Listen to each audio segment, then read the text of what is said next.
Bismillahirrahmanirrahim. Assalamualaikum warahmatullahi wabarakatuh. Alhamdulillahilladzi ja'ala alhamda miftahan lidzikri wa dalilan ala alaihi wa 'azamatihi wa sababan lil mazidi min fadlihi. Wassalatu wassalamu ala rasulillahi rahmatan lil alamin. Arsalahu rabbuna hudan lin nasi ajma'in.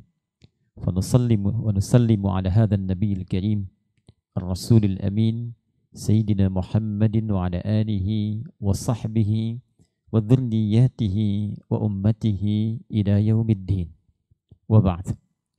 فيا أحباب الله وأحباب رسوله صلى الله عليه وسلم أوصي نفسي وإياكم بتقوى الله فقد فاز المتقون فلا تموتن إلا وأنتم مسلمون.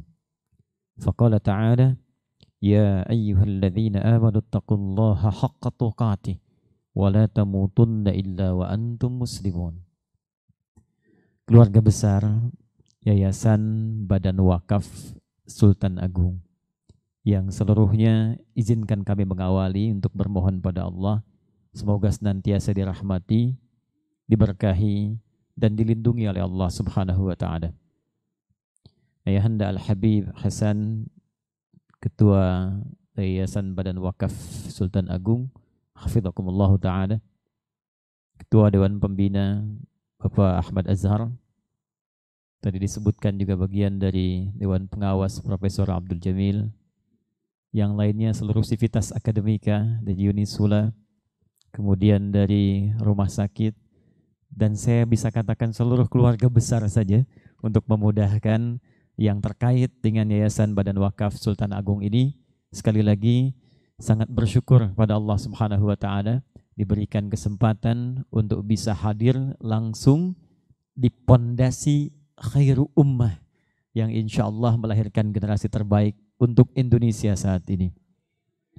Dan tidak cukup dengan amin, kita harus bahas dulu itu sehingga pondasinya semakin kuat dan bisa kita aplikasikan dalam kehidupan.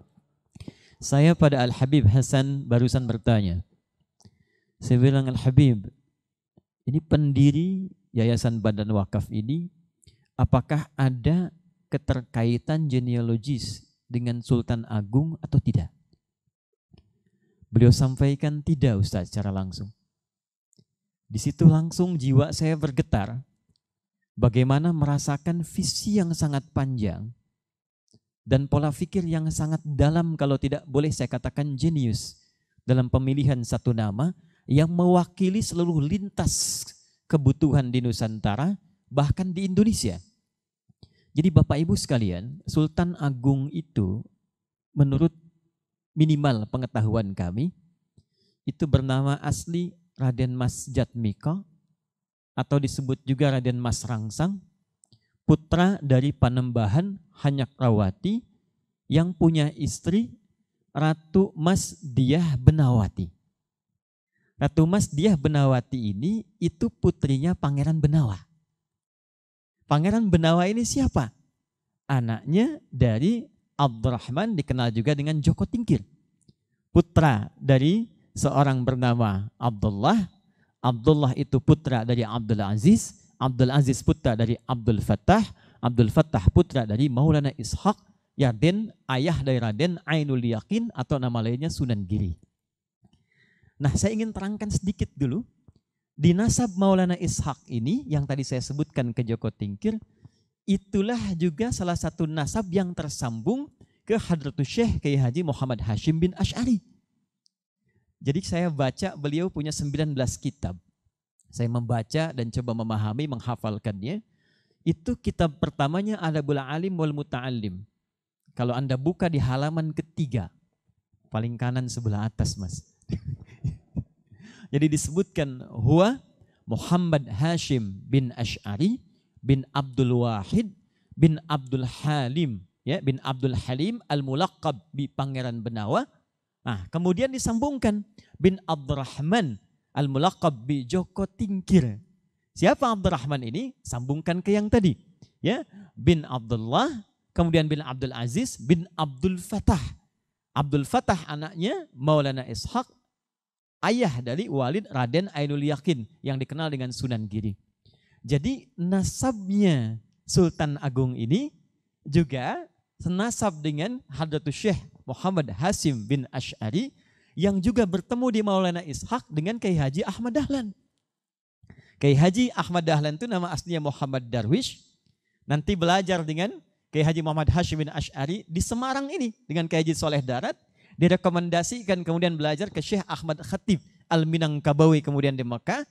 Pulang Muhammad Darwish kemudian berganti nama menjadi Ahmad Dahlan untuk tabaruk bin Kiai Haji Abu Bakar, bin Kiai Sulaiman, bin Kiai Murtada, bin Kiai Ilyas, bin Demang Jurang Juru Kapindo, bin Demang Jurang Juru Sapisan, bin Kiai Grebek, bin Muhammad Fadlullah. Siapa Muhammad Fadlullah ini? Bin Maulana Ishaq. Ya, jadi satu nasab ini. Arahnya nanti Sunan Giri bin Maulana Ishaq bertemu di Maulana Ishaq. Yang tadi dari Abdul Fattah, yang ini dari Sunan Giri. Siapa Maulana Ishaq ini? Adalah anak dari Maulana Ibrahim. Keturunan dari Sayyidil Husain. Al-Husain anaknya Ali bin Abi Thalib. Suaminya Fatimah Zahra bintu Muhammadin sallallahu alaihi wasallam. Bin Abdullah bin Abdul Muttalib bin Hashim bin Abdul Manaf bin Qusay bin Murrah bin Kilab bin Ka'ab bin Ghalib bin Fihr bin Malik bin Nadar bin Kinana bin Khuzaimah bin Mudrikah bin Ilyas bin Nizar bin Mudar bin Ma'ad bin Adnan bin Adi bin Adri bin Muqawwam bin Nahur bin Tarikh bin Ya'rub bin Yasjub bin Nabit bin Ismail alaihissalam bin Ibrahim alaihissalam bin Adhar atau bin Taruh bin Abir bin Kinan bin Arfakhshad bin Sam bin Nuh alaihissalam bin Mikhlil Matushalah bin Kinan bin Anwas bin Tith bin Adam alaihissalam. Coba diulang deh. Jadi Sultan Agung ini nasabnya sampai ke Nabi Adam. Kemudian turunannya sampai juga ke pendiri Muhammadiyah 18 November tahun 1912 Kiai Haji Ahmad Dahlan. Kemudian garisnya juga ke pendiri Nahdlatul Ulama 31 Januari tahun 1926 Hadratus Syekh Kiai Haji Muhammad Hasyim bin Asy'ari. Jadi memang secara nama itu sudah khair ummah. Secara nama. Itu yang tadi saya katakan bagaimana pemilihan nama yang sangat luar biasa. Yang dari awal sejak didirikan dan dipilih nama ini memang sudah berorientasi bukan hanya nama yayasannya. Bukan hanya nama turunannya. Bukan hanya genealogisnya. Tapi diharapkan seluruh kegiatan yang berlangsung di bawah naungan Yayasan Badan Wakaf Sultan Agung itu seluruhnya menjadi pondasi terbaik untuk melahirkan generasi khairu ummah. Kedua, saya sangat senang dengan nama tadi disebutkan pengabdi. Habib. Karena pengabdi itu bahasa Arabnya disebut dengan abdun, sifat tertingginya. Jadi ada abid, itu baru berusaha untuk meningkatkan ibadah, abid. Kalau sudah pengabdi, dia menjadi abdun. Yang diabdi itu ma'bud alaihil haq. Cara mengabdi na'bud. Maka kita katakan setiap hari iyyaka na'bud sebagai amalan perintah di Quran surah ke-20 ayat ke-14. Innani anallahu la ilaha illa ana fa'budni. Kata Allah, jadilah pengabdi kepadaku, fa'budni. Maka kita katakan iyyaka na'bud, kami ngabdi ya Allah. Orang yang mulai berusaha mengabdi disebut dengan abid. Ketika dia mulai menjadi pengabdi yang sejati disebut dengan abdun.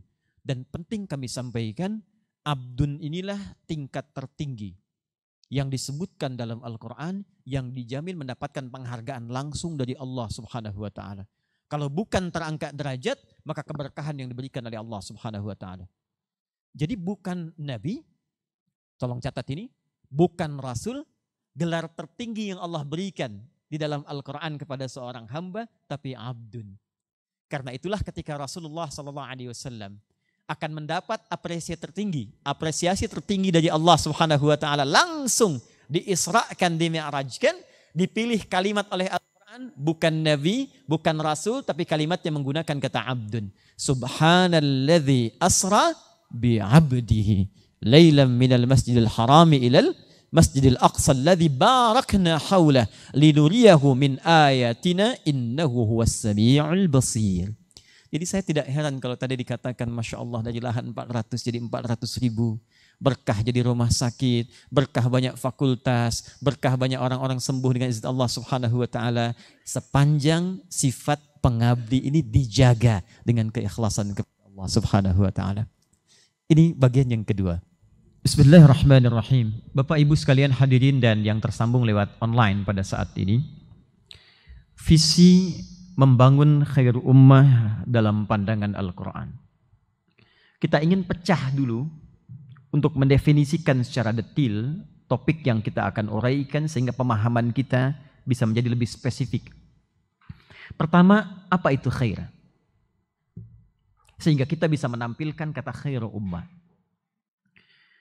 Kedua, bagaimana konsepsi khair ummah dalam proses perjalanan sejarah saat Allah memilih Rasulullah SAW untuk mewujudkan generasi itu, sehingga kemudian diabadikan kesuksesan ini di Al-Quran surah ketiga Ali Imran di ayat yang ke-110 yang tadi qari kita bacakan. Kuntum khaira ummah. Dan yang terakhir, kita akan masuk kepada manhaj Al-Quran yang disampaikan oleh Rasulullah SAW dan diwariskan sampai ke kita, bagaimana membentuk sebuah konsepsi khaira ummah menjadi kurikulum kehidupan lintas zaman sampai kehidupan berakhir kepada Allah Subhanahu wa taala. Kata khair itu seringkali diterjemahkan secara singkat dengan makna baik. Kaifa haluk? Apa kabarnya? Alhamdulillah Nabi khair, saya baik. Padahal khair dalam Al-Quran setidaknya ada 6 kata yang mewakili. Yang pertama ada yang disebut dengan thayyib namanya. Jadi kata baik pertama yang disebutkan di Al-Quran surah kedua Al-Baqarah ayat 168. Di paling kanan sebelah bawah mushaf standar. Jika disebutkan kata baik dengan kata thayyib, ini lebih menunjukkan kepada aspek kebaikan fisikal yang sehat, tidak terkontaminasi penyakit dan sebagainya.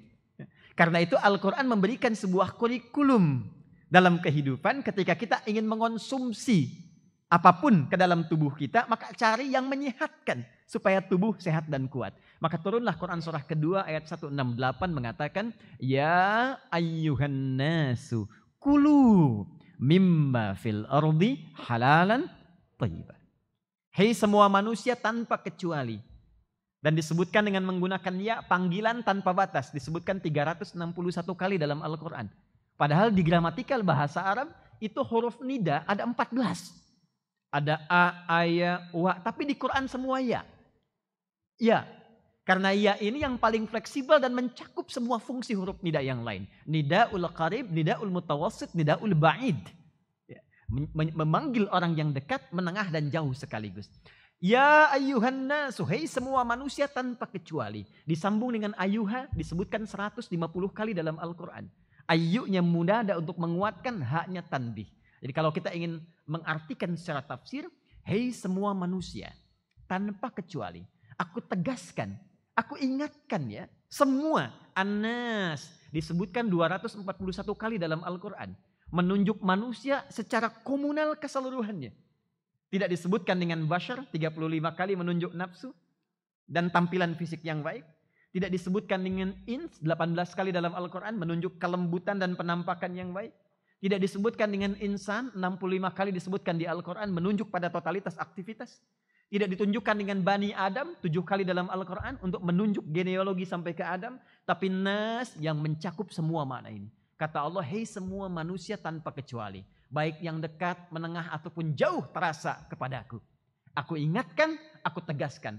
Kalau kalian ingin makan, ingin mengonsumsi apapun, silahkan cari di muka bumi ini dengan cara yang terbaik, halalan, thayyibah, dan cari yang menyehatkan.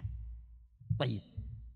Jadi kalau dikatakan thayyib, itu artinya sehat, Bu. Pak. Ya, kaifa haluk? Alhamdulillah ana thayyib, artinya sehat, tidak ada masalah. Tapi kadang-kadang badan sehat, sifat tidak sehat. Makanya kan ada Bang Thayyib itu sehat, tapi 3 kali puasa, 3 kali lebaran tidak pulang-pulang gitu. Ini ada yang tidak sehat karakternya. Maka muncul yang kedua. Yang kedua itu membentuk keseimbangan tubuh yang sehat, pikiran juga sehat.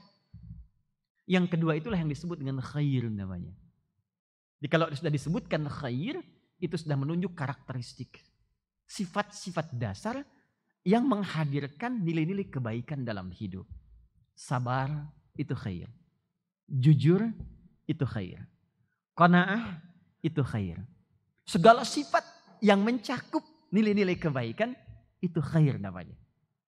Kalau khair ini kita terjemahkan dalam bentuk sikap. Dari sifat menjadi sikap. Maka berubah namanya dari khair menjadi ma'ruf. Ma'ruf. Seringkali kata khair disandingkan dengan ma'ruf untuk memberi kesan. Jangan sampai sifat itu terbenam di dalam pribadi saja tapi tidak diterjemahkan dalam bentuk perilaku. Maka muncullah Quran surah ketiga Ali Imran ayat 104 menggabungkan khair dan ma'ruf. Wal takum minkum ummatun yad'una ilal khair wa ya'muruna bil ma'ruf. Sampai sini ini masih annas. Masih annas. Karena ternyata semua manusia itu berpotensi berbuat baik. Jadi kalau Bapak Ibu cari, jangankan kita, yang belum beriman pun banyak yang baik. Ada saudara sebangsa kita, saudari sebangsa kita, yang Nasrani banyak yang baik. Yang Buddha banyak yang baik. Yang Hindu banyak yang baik. Nah ketika kebaikan itu dikerjakan karena Allah, lillah, menjadi ibadah. Menjadi amal saleh, maka berubah kata ma'ruf ini, yang ketiga tadi, thayyib, khair, ma'ruf, akan berubah pada yang keempat namanya ihsan. Ihsan. Hadis Muslim, nomor hadis yang ke-8, Al-Imam An-Nawawi mengambil ini dicantumkan di catatan 42 beliau, hadis Al-Arba'in, nomor hadis yang kedua, disebut dengan hadis Jibril. Ketika malaikat bertanya pada Nabi Muhammad SAW, mal ihsan? Maka dijawab, an ta'budallaha ka'annaka tarah fa illam takun tarahu fa innahu yara. An ta'budallaha, engkau menjadikan seluruh aktivitasmu itu sebagai ibadah. Abdun tadi. Tak peduli di level manapun. Jadi bukan hanya sholat Pak, Ibu. Mengajar sebagai ibadah. Di rumah sakit merawat sebagai ibadah. Di yayasan sebagai ibadah. Bekerja apapun kita kerjakan dari tidur sampai tidur lagi sebagai ibadah. Perbuatan yang kita kerjakan sebagai ibadah itu yang disebut dengan ihsan. Nah, yang kelima, itu ada yang sangat menarik juga. Kalau kita gabungkan keempat ini, thayyib, khair, ma'ruf, ihsan. Badannya bagus, sehat. Karakternya mulia, perilakunya bagus dan dikerjakan karena Allah, itu gabungan keempatnya menghasilkan yang kelima disebut soleh namanya. Soleh. Karena itulah fitrah orang tua selalu kalau ditanya menginginkan anak yang soleh. Saya jarang dengar kalau ada ibu ditanya, ibu anaknya pengen baik? Iya Pak, saya pengen jadi anak thayyib. Belum pernah dengar. Anak ma'ruf, maksudnya anak Pak Ma'ruf? Bukan, anak baik. Tapi selalu dikatakan soleh. Fitrah inilah yang langsung keluar dari lisan orang tua karena memang tertuang langsung dalam Al-Quran. Di surah yang ke-7 Al-A'raf di ayat 189. Falamma taghasyaha hamalat hamlan khafifa famarrat bih. Falamma athqalat da'awallaha rabbahuma la'in ataitani salihah lanakunanna minasyakirin. Jadi kedua orang tua itu kata Allah biasa berdoa supaya anaknya jadi soleh, jadi soleh, jadi soleh. Itu fitrah. Cuma problemnya tidak semua yang berdoa itu mewujudkan doanya dalam bentuk ikhtiar. Sehingga lisannya pingin anaknya soleh, tapi perilaku orang tuanya menempatkan dia di tempat dan pendidikan yang tidak soleh. Nah Bapak Ibu sekalian, yang keenam yang terakhir, kalau seseorang ingin merubah dirinya, bertransformasi menjadi lebih baik, dari perilaku yang kurang baik, maka dia mesti seleksi dulu. Tinggalkan sifat yang kurang baiknya. Datangkan yang baiknya, proses inilah yang akan melahirkan sifat baik yang keenam disebut dengan birrun namanya. Al-birru. Jadi birru itu asalnya proses menyeleksi yang tidak baik yang ingin kita tepikan untuk bertransformasi menjadi hamba yang lebih baik. Karena itulah orang yang berhaji, dia merenungi diri di padang Arafah. Upaya untuk mengingat sifat-sifat yang kurang baik. Di Muzdalifah dia bertekad untuk menghilangkan yang jelek itu. Di Jamarat dia lontari sehingga ketika pulang, hilang sifat jeleknya, muncul sifat baiknya. Sifat birrun yang melekat pada pelakunya disebut dengan mabrur namanya. Dari sinilah kita muncul istilah haji mabrur. Sekarang kita masuk kepada tema utama kita. Kita memilih dasar yang paling utama, yang menjadi pondasi tadi. Untuk menjadikan semua orang yang punya kapasitas kehidupan, punya kapasitas beraktivitas, punya pondasi untuk puncak yang tertinggi tadi, saleh. Maka tidak ada dasar yang paling utama kecuali dasar yang kedua tadi, khair namanya. Jadi kalau thayyib semua bisa. Kalau cari makan semua ingin makan, Pak, Bu. Ya, silahkan dicek. Semua itu sudah lumrah, sudah fitrah.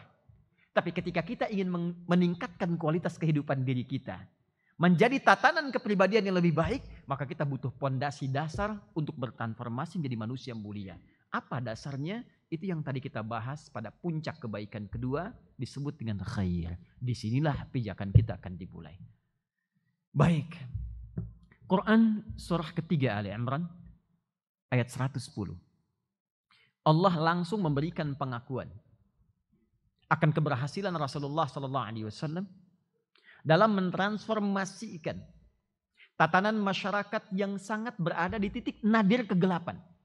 Jadi saya ingin gambarkan dulu Bu ya Pak, supaya kita bisa merasakan dahsyatnya khair ini. Saya mau tanya sebentar, Nabi Muhammad itu diutus menjadi Rasul di mana? Assalamualaikum. Diutus jadi Rasul di mana? Ini bukan ujian, insya Allah. Salah dan masalah? Benar tidak dapat ini, tidak dapat apa logam mulia. Di Mekah kan? Di Mekah kan? Baik. Mekah itu kalau kita lihat tatanan geografisnya masa lalu, saya mau tanya Bapak Ibu, itu daerah yang maju atau tidak? Baik. Punya peradaban tidak? Tidak. Pusat keilmuan bukan? Bukan. Walaupun Mekah pusat perdagangan pada masa itu lintas saja, tapi ada di lingkungan titik nadir kegelapan. Yang maju itu Romawi. Yang maju itu Persia. Jadi diapit oleh dua imperium besar dan punya peradaban di tengah-tengah titik nadirnya yang paling tenggelam. Kalau kita lihat kembali ya ke masa-masa lalu, kemudian kita lihat miniasi keadaan topografi pada saat itu, terlihat sekali bebatuan di lembah saja. Kalau bahasa Nabi Ibrahim itu biwadin ghairi dzi zar'in inda baitikal muharram. Ya. Di titik lembah yang tandus. Bukan sekedar tandus fisiknya, tapi tandus juga akalnya. Tandus nuraninya, tandus karakter akhlaknya. Sehingga dengan ketandusan ini semua puncak kemaksiatan sempurna di dalamnya. Jadi kalau sekarang ada orang mabuk, itu tertinggal jauh. Karena 15 abad yang lalu, pemabuk profesional itu sudah muncul. Bu, Pak, yang amatiran, itu 5 kali sehari mabuknya. Yang amatir, pemabuk amatir. Di masa itu. Zina, sudah tidak usah ditanya. Malam tadi, aduh, aku bosan dengan istriku. Oke, malam nanti kita tukeran ya. Jadi bisa tukeran istri. Saking titik gelapnya. Begal, tidak usah ditanya. Mohon maaf, zaman masa itu ada sekampung populer, begal semua namanya. Namanya Kampung Gifar. Pimpinannya disebut dengan Jundub bin Junadah. Jadi begal sudah ada, begal sekarang terlambat. Dulu sekampung begal. Zina profesional. Pemabuk profesional. Pembunuh, tak usah tanya. Preman banyak. Itu kalau tiap hari, Ibu pernah kenal namanya Umar bin Khattab. Kenal di mana? Dengar ya. Umar bin Khattab itu, nanti saya cerita sebelum datang risalah. Itu setiap hari datang ke Jabal Qubais. Jabal Qubais itu lokasinya sekarang yang ada istana raja. Jadi kalau ada kita Zamzam Tower, di sampingnya ada Hotel Sofwa, sampingnya lagi nyebrang sedikit, itu ada istana, itu asalnya bukit besar. Kalau ke kiri nyebrang ada Hilton. Hilton itu ke rumahnya Abu Bakar As-Siddiq radhiyallahu ta'ala anhu. Jabal Qubais itu simbol. Simbol kekuasaan, simbol kekuatan. Karena itu sekarang istana raja diletakkan di atasnya, itu untuk menunjukkan ini yang punya kuasa sekarang. Itu setiap siang Umar bin Khattab itu naik datang ke Jabal Qubais mengumumkan, "Hei, ya ma'syara Quraisyin, hei orang-orang Quraisy, siapa yang berani denganku ingin tes nyali, silahkan bertemu di sini atau di bukit lain yang kau pilih. Cuma sebelum datang, pamit pada ibu yang telah melahirkanmu karena engkau akan pulang tanpa nama." Lengkap semua. Tapi yang paling menarik, satu. Kenapa Allah tidak mengutus Nabi Muhammad SAW di Romawi yang sudah maju pada saat itu? Kenapa tidak mengutus Nabi Muhammad SAW di Persia yang sudah maju pada saat itu? Tapi diutus oleh Allah di titik nadir ini. Kalau kita gali dalam bahasa Arab, maaf sekali, semua perbuatan yang tadi disebutkan, itu disebut dengan jahlun namanya, kebodohan. Pelakunya jahil. Kalau kita ingin gabungkan keduanya, sifat-sifat yang buruk tadi dengan pelakunya, maka gabungkan menjadi jahiliyah. Karena itulah kita mendengar masyarakat pada saat itu disebut dengan masyarakat jahiliyah. Nabi itu diutusnya di suasana kompleks seperti tadi. Kompleks situasinya. Sudah masyarakatnya demikian, terpuruk jauh dari peradaban, walaupun lintas perdagangan, bisnis memang ke situ, tapi jauh dari kungkungan peradaban yang sudah ada sekitarannya. Apa rahasia di balik itu? Allah ingin menunjukkan kepada umat-umat bahkan lintas generasi sampai kehidupan berakhir. Dahsyatnya satu pedoman kehidupan yang bisa menjadikan satu tempat yang terbelakang, kegelapan, tidak ada cahaya, jauh dari peradaban, penuh dengan maksiat, akan bertransformasi menjadi manusia yang sangat luar biasa, generasi yang sangat dahsyat, bahkan memberikan sinar kehidupan bagi semesta alam. Mukjizat itulah yang diturunkan kepada Nabi Muhammad SAW berupa pedoman kehidupan, dan yang dahsyat bukan tongkatnya Nabi Musa yang diberikan. Bukan tongkatnya Nabi Musa. Bukan mukjizatnya Nabi Isa alaihissalam yang diberikan. Tapi diberikan satu pedoman kehidupan yang disebut dengan Al-Quran. Saya ulangi, Al-Quran. Itu yang Allah berikan. Dan ternyata ketika Nabi menerima Al-Quran ini, ada satu sabda beliau yang direkam oleh Al-Imam Al-Bukhari dalam kitab beliau. Masih ingat kitab beliau namanya apa? Kitab Imam Al-Bukhari yang paling populer? Bukan. Itu kependekannya. Nama kitabnya Al-Jami' Al-Musnad As-Sahih Al-Mukhtasar min umuri Rasulillah sallallahu alaihi wasallam wa sunanihi wa ayyamihi. Coba diulang. Nah, karena panjang disingkat dengan Sahih Al-Bukhari. Ini penting saya berbagi sedikit dari guru-guru kami yang telah mengajarkan. Jadi kita kalau ingin ngaji kitab, saya selalu diajarkan tentang judulnya dulu Pak Bu. Karena ternyata setiap kata itu tidak hampa makna, selalu ada pesan. Dan di ilmu hadis itu kitab hadis dibagi 4 bagian. Nanti ada Al-Jami', ada As-Sunan, ada Mu'jam, nanti ada Musnad. Kalau sudah Jami' itu artinya menghimpun tema-tema yang luas secara umum. Jadi kata Imam Al-Bukhari itu tepat lahirnya 13 Syawal. 13 Syawal tahun 194 Hijrah. Tepat hari ini. Ya, dan nanti dapat barokah Al-Quran. Saya cerita ke Habib Al-Hasan tadi, bagaimana yang matanya buta dengan barokah Al-Quran sembuh.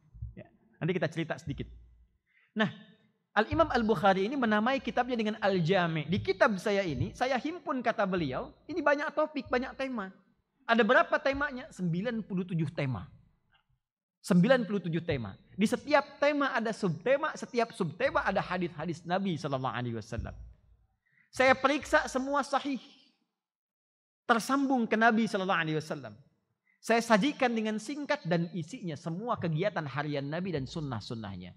Ada satu hadis yang dimasukkan oleh Al-Imam Al-Bukhari khusus tentang pernyataan Rasulullah sebagai petunjuk pada kita untuk membangun dasar khairu ummah yang pernah sukses dilakukan di masa Nabi dengan cahaya Al-Quran itu. Hadis ini disampaikan oleh Al-Imam Al-Bukhari yang mengandung pesan-pesan dari Nabi. Cuma kan Al-Bukhari tadi lahir 194 Hijrah, 13 Syawal. Nabi sudah meninggal. Dari mana dapat hadisnya? Yuk kita lihat sanadnya. Saya ingin tunjukkan bagaimana beliau luar biasa, sungguh serius mencari hadis, dan ini riwayatnya tersambung Pak. Jadi setiap generasi itu silsilahnya diwariskan. Dan setiap generasi inilah dengan warisan ini membentuk khairu ummah. Jadi kalau sampai ke kita hadisnya ini wajib. Paling minimal Yayasan Badan Wakaf Sultan Agung ini ketika menerima hadis dia sami'na wa ata'na. Saya bacakan, qala haddatsana dari Al-Imam Al-Bukhari, haddatsana Hajjaj bin Minhal an Syu'bah Haddatsana Alqamah bin Mirthad. Haddatsana Sa'ad bin Ubaidah. Haddatsana Abu Abdurrahman As-Sulami. Haddatsana Uthman bin Affan radhiyallahu taala anhu, 'anin Nabi sallallahu alaihi wasallam. Al-Imam Al-Bukhari menerima dari Hajjaj bin Minhal. Hajjaj bin Minhal menerima dari siapa tadi? Syu'bah. Syu'bah menerima dari Alqamah bin Marthad. Alqamah bin Marthad menerima dari Sa'ad bin Ubaidah. Sa'ad bin Ubaidah menerima dari Abu Abdurrahman As-Sulami. Abu Abdurrahman As-Sulami ini itu sering meriwayatkan hadis tentang Al-Quran. Tentang Al-Quran. Dan beliau talaki lebih daripada 20 kelompok sahabat di era sahabat. Beliau menerima salah satunya dari Uthman bin Affan radhiyallahu taala anhu, ya, Dzun Nurain, menikah dengan dua putri Nabi sallallahu alaihi wasallam. Ketika satu meninggal kemudian menikah dengan yang satunya lagi, menerima dari Nabi sallallahu alaihi wasallam. Qala, apa yang disampaikan Nabi? Khairukum man ta'allamal Qur'ana wa 'allama. Khairukum, yang terbaik di antara kalian. Kembali ke definisi awal. Bukankah khair tadi pondasi awal kebaikan? Jadi kalau ini kita ingin ambil maknanya dalam konteks pembahasan kita saat ini, seakan tawaran dari Nabi. Hei, kalau Anda ingin membangun pondasi kebaikan di masamu, karena kum itu khitabnya ke kita sekarang. Apalagi menggunakan man, ismun mausulun yadullu 'alal fardiyatil 'ammiyah. Kata sambung, konjungsi menunjuk kepada sebuah objek, kadang-kadang subjek, sifatnya personal tapi maknanya luas. Jadi kalau ada redaksi dalam hadis dikatakan man, maka posisikan, kata para ulama, posisikan itu hadis ditujukan ke kita. Seakan Nabi ingin katakan, hei, kalau kalian ingin menjadi yang baik, ingin jadi yang terbaik, atau membentuk generasi yang terbaik, khairukum, maka itu jalannya bisa ditempuh man ta'allamal Qur'an. Maka bisa ditempuh dengan mempelajari Al-Qur'an. Saya ulang, mempelajari Al-Qur'an. Wa 'allama, kemudian mempraktekkan isi Al-Qur'an itu dengan menerapkan dalam kehidupan termasuk mengajarkannya. Jadi ternyata Nabi sudah memberikan bocoran. Hanya ada satu pedoman dalam kehidupan yang bisa menjadikan acuan untuk membentuk khairu ummah. Tidak ada yang lain. Nanti saya cerita di akhir bagaimana saripati dari pedoman ini di copy paste bahkan oleh orang Yahudi sampai dengan sekarang. Dan mereka berhasil walaupun kemudian sisi keislamannya dibuang. Sesuai dengan seleranya saja. Nanti saya tunjukkan. Sampai yang paling yakin dengan hadis Nabi, Pak, Ibu, itu riset tiap hari. Yang paling yakin dengan hadis Nabi itu orang Yahudi sekarang. Sampai mereka rajin nanam pohon korkod. Sekarang rajin sekali. Nah sekarang kita ingin kembalikan pada pemahaman awal. Tadi kata Rasulullah, kalau Anda ingin membangun pondasi khairu ummah, kita ingin mengatakan visi pembangunan khairu ummah, maka tidak ada dasar yang paling utama kecuali Al-Quran. Nah sekarang persoalannya, kekinian walau tidak seluruhnya, interaksi umat Islam dengan Al-Quran itu begitu terbatas. Jadi Al-Quran banyak diposisikan sebagai kitab suci dengan interaksi bacaan. Yang levelnya hanya berhenti di level 1. Padahal keripik maici saja ada 3 level. Sedang, pedas sekali gitu. Sekarang keripik singkong, Pak, itu di Bandung ada viral. Keripik maici belinya pakai Twitter gitu. Itu levelnya ada 3. Sekarang kita berinteraksi dengan pedoman kehidupan cuma di 1 level. Yang seharusnya sampai ke 3. Qiraah, tilawah, kemudian tahfidz. Kebanyakan berhenti di level 1. Dan posisinya hanya diposisikan untuk bacaan. Padahal lebih daripada itu, ketika Al-Quran diturunkan, Allah memberikan satu pesan yang sangat penting. Pesan ini yang coba kita akan turunkan. Kalimat Al-Quran, diksi Al-Quran, ketika diturunkan oleh Allah Subhanahu wa Ta'ala melalui malaikat Jibril itu kalimatnya menggunakan satu diksi yang sama, peran yang sama, esensi yang sama dengan semua nabi yang pernah bertugas di bumi. Tapi dahsyatnya Al-Quran melewati seluruh zaman sampai kehidupan berakhir. Mari kita lihat sebentar. Bapak Ibu sekalian, penting dicatat bahwa setiap nabi yang bertugas di bumi, bahkan manusia pertama yang turun ke bumi, Nabi Adam alaihissalam, ketika mulai bertugas untuk menjalani kehidupan dan ibadah di muka bumi ini, itu diberikan oleh Allah pedoman supaya bisa berlangsung nyaman ibadah dan tidak keluar dari manhaj yang telah Allah gariskan. Pedoman inilah yang disebut dengan hudan namanya. Saya ulangi, pedoman ini disebut dengan hudan. Quran surah kedua Al-Baqarah ayat 38. Ketika Nabi Adam pertama kali turun dengan Sayyidah Hawa alaihissalam. Ya? Qul nahbitu minha jami'a. Sekarang dimulailah misi kalian. Kalian telah dilatih di surga sementara. Ditampakkan ini musuhnya dari syaitan ini. Ini kenikmatannya. Ini larangannya. Jadi ini bukan surga yang akan kita tempati ya. Ingat ini ya. Di surganya Nabi Adam sebelum turun ke bumi. Bukan surga yang akan kita tempati. Ini latihan. Diperkenalkan misinya sebelum turun ke bumi. Karena surga yang akan kita tempati sudah tidak ada ibadah lagi. Nggak ada perintah, nggak ada larangan, nggak ada ujian. Surganya Nabi Adam masih ada ujian. Ya, Quran surah kedua ayat 35. Qulna ya Adamu uskun anta wa zawjukal jannah wa kula minha ragadan haitsu syi'tuma wa la taqraba hadhihi syajarata fatakuna minadh dhalimin. Enggak boleh dekati pohon ini. Ini ujiannya. Ada musuhnya, diperkenalkan. Ini setan musuhmu. Ini akan menggodamu. Jadi surga tempat beliau itu makanya menggunakan alif lam bentuknya tunggal. Alif lam itu kalau di bahasa Inggris itu seperti artikel the. Car, ya, yeah, there are so many cars. Ya, in the park area of Unisula itu banyak sekali mobil di taman parkiran Unisula. Car. Tapi kalau kita katakan the car is mine. Tapi yang ini punya saya, pakai the. Nah, di bahasa Arab itu alif lam padanannya. Alif lam. Jadi ketika menggunakan kata al-jannah bentuknya tunggal pakai alif lam, itu surga sementara untuk latihan sebelum turun ke bumi. Saat kita kembali nanti kepada Allah di akhirat, bentuknya menjadi general nakirah. Ya, dan dijamakkan. Quran surah kedua ayat 25 kalimat surga pertama wa basyiril ladzina amanu wa amilus solihati anna lahum jannatin tajri min tahtihal anhar. Singkatnya ketika turun kata Allah qul nahbitu minha jami'a fa imma ya'tiyannakum minni hudan faman tabi'a hudaya fala khaufun 'alaihim wa lahum yahzanun. Tolong catat betul ini. Kalau ini bisa kita hadirkan dalam hidup, maka jaminan Allah begitu dahsyat sampai kita berpulang. Adam, Hawa, silakan turun. Saat engkau menjalani tugasmu di bumi, aku akan kirimkan pedoman hidup. Jika pedoman ini engkau ikuti dengan baik, maka aku jamin semua kehidupanmu di bumi, termasuk anak cucumu, la khaufun alaihim. Aku janjikan tidak pernah merasa gelisah. Tidak gelisah itu artinya tenang.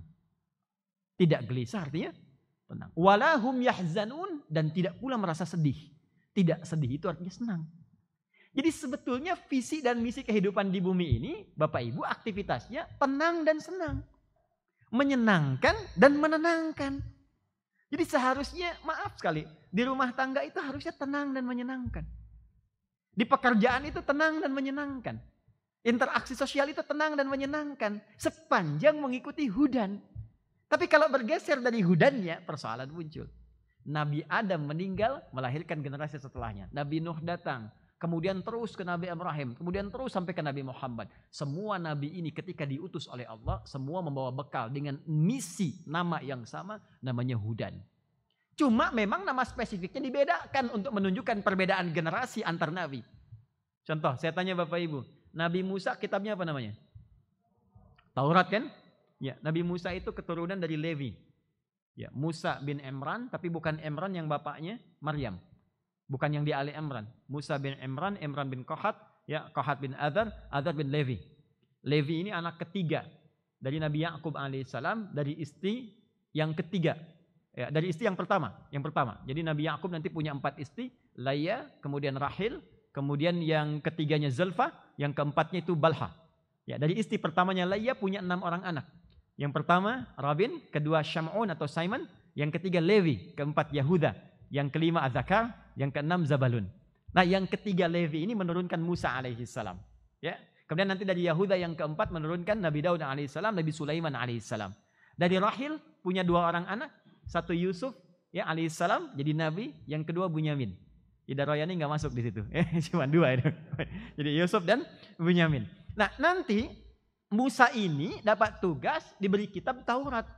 Taurat ini Bapak Ibu sekalian, itu nama spesifik untuk Musa, membedakan dengan nabi lain. Cuma esensi Tauratnya sama, hudan juga.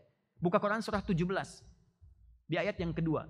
Wa ataina Musal kitaba wa ja'alnahu hudan li bani Israil.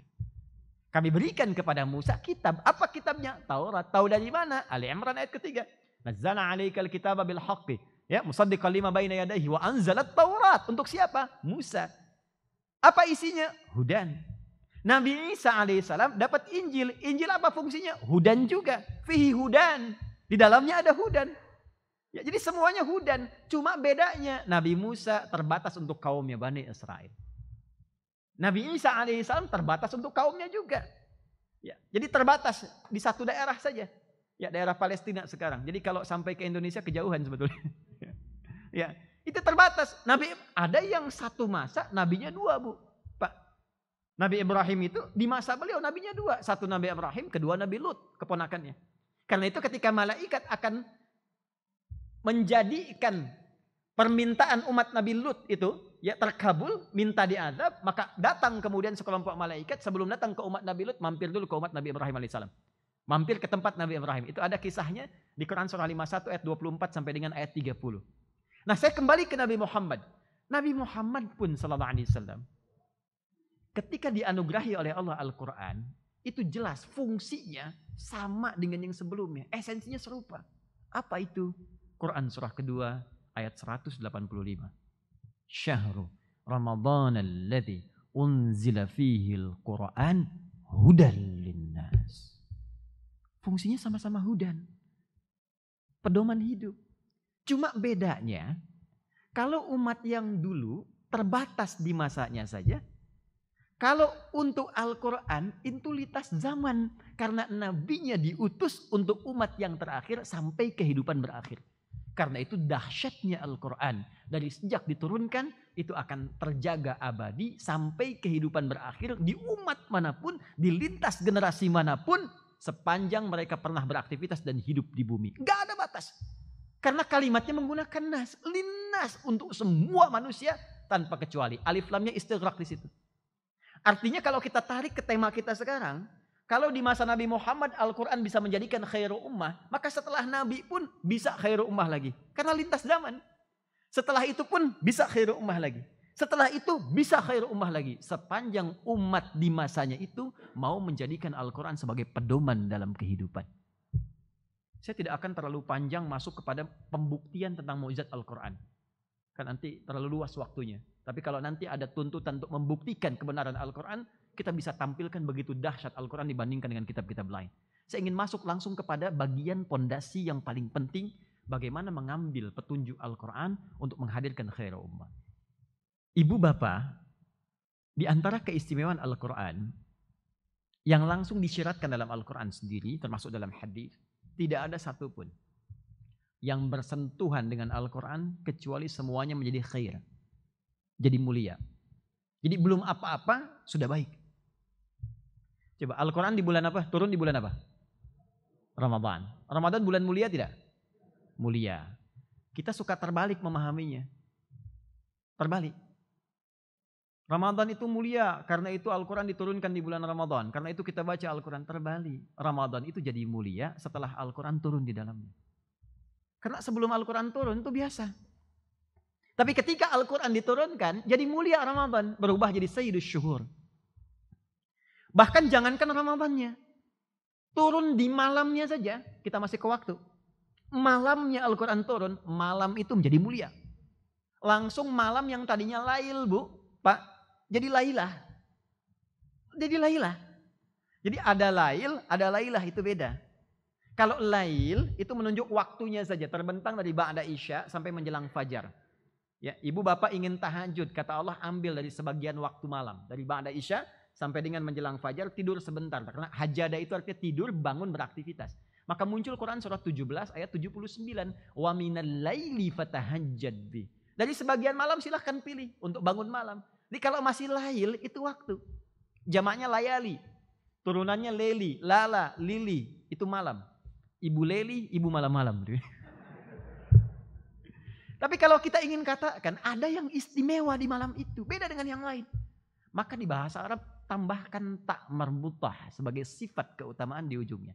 Berubah dari lail jadi lailah. Perhatikan. Demi menunjukkan keistimewaan Al-Quran yang merubah keadaan malam menjadi istimewa. Dan berubah dari lail menjadi lailah. Turunlah Quran surah ke-97. Inna anzalnahu fi lailatul qadar. Dan saking istimewanya kata Allah, "Wa ma adraka ma Lailatul Qadar? Lailatul Qadri khairum min alfi syahr." Dengan barokah Al-Quran, malam itu jadi istimewa. Saking istimewanya, ibadah di malam itu nilainya lebih dari 1000 bulan. Oh, hati-hati ya, bukan 1000 bulan. Sering ada yang keliru. Bukan 1000 bulan, karena redaksi Qurannya khair min, lebih dari 1000 bulan. Jadi standar paling sedikitnya itu 1000 bulan. Karena Nabi itu sedang merenung-renung, ingat, oh usia Nabi Nuh itu 950 tahun dakwahnya. Yang lain juga ada yang ribuan tahun, sekian ratus tahun. Berarti sholatnya banyak. Berarti ibadahnya banyak. Ya Allah, umatku itu sedikit-sedikit. Karena ada riwayat menyebutkan semakin dekat kiamat, itu umur semakin sedikit dan fisik semakin mengecil. Tapi jangan disimpulkan kalau ada orang kecil besok kiamat, tidak. Tidak demikian. Nah ini tanda Nabi dengan rahmatnya bermohon pada Allah, gimana ya Allah umatku itu turun dengan keberkahan Al-Quran turun. Ya Muhammad jangan khawatir, umatmu ibadah setahun sekali diberikan bonus, satu malam nilainya sama lebih dari 1000 bulan. Jadi paling sedikit 1000 bulan, kurang lebih 83 tahun 40 hari. Anda sholat Allahu Akbar 2 rakaat, itu 2 rakaat sama dengan 83 tahun 40 hari tanpa henti sholat. Allahu Akbar, Allahu Akbar, Allahu Akbar, Allahu Akbar. Barakah Al-Quran. Al-Quran turun lewat malaikat siapa, Bu? Jibril, Pak. Jibril itu malaikat biasa, Pak, asalnya. Karena setiap malaikat itu, Rasul Allah di langit, punya teman Rasul di bumi. Malaikat sebelumnya, yang berteman dengan Rasul di bumi, rata-rata malaikat maut, Pak. Azrail. Nabi Musa temannya malaikat maut. Nabi Daud temannya malaikat maut. Ibu mau punya teman malaikat maut? Tak diminta pun ya pasti ditemani itu. Tak diminta pun. Rata-rata malaikat maut. Dan ketika berteman dengan Rasul itu jadi pemimpin. Ya, jadi pemimpin, jadi utama. Barakah Al-Quran. Malaikat Jibril diutus oleh Allah, dipilih untuk menurunkan wahyu Al-Quran kepada Nabi Muhammad SAW. Begitu mendapatkan mandat menurunkan Al-Quran, naik status jadi Ruhul Amin, Sayyidul Malaikah. Turunnya di mana? Di Mekah. Mekah berubah jadi Ardul Mubarakah. Pindah Nabi kemana? Nabi hijrah dari Mekah kemana? Bukan. Jangan salah. Kalau tidak tahu katakan wallahu a'lam. Nabi hijrah dari Mekah kemana? Hah? Halo? Yasrib. Yasrib itu termasuk anak keturunan Nabi Nuh, Pak, alaihissalam. Jadi nanti penyebaran generasi Nabi Nuh datang ke satu tempat namanya Yasrib, maka dikenal dengan Yasrib namanya. Sama dengan Madian. Nabi Musa kan pernah ke Madian kan? Nah, Madian itu anak. Anak siapa, ada yang tahu? Dapat emas insya Allah? 50 gram?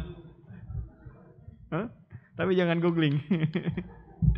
Madian itu anaknya Nabi Ibrahim dari istri yang ketiga. Dari istri yang keberapa? Bapak kencang sekali jawabnya. Jadi Nabi Ibrahim itu punya 4 istri. Nah, taunya kan cuma 2 kan?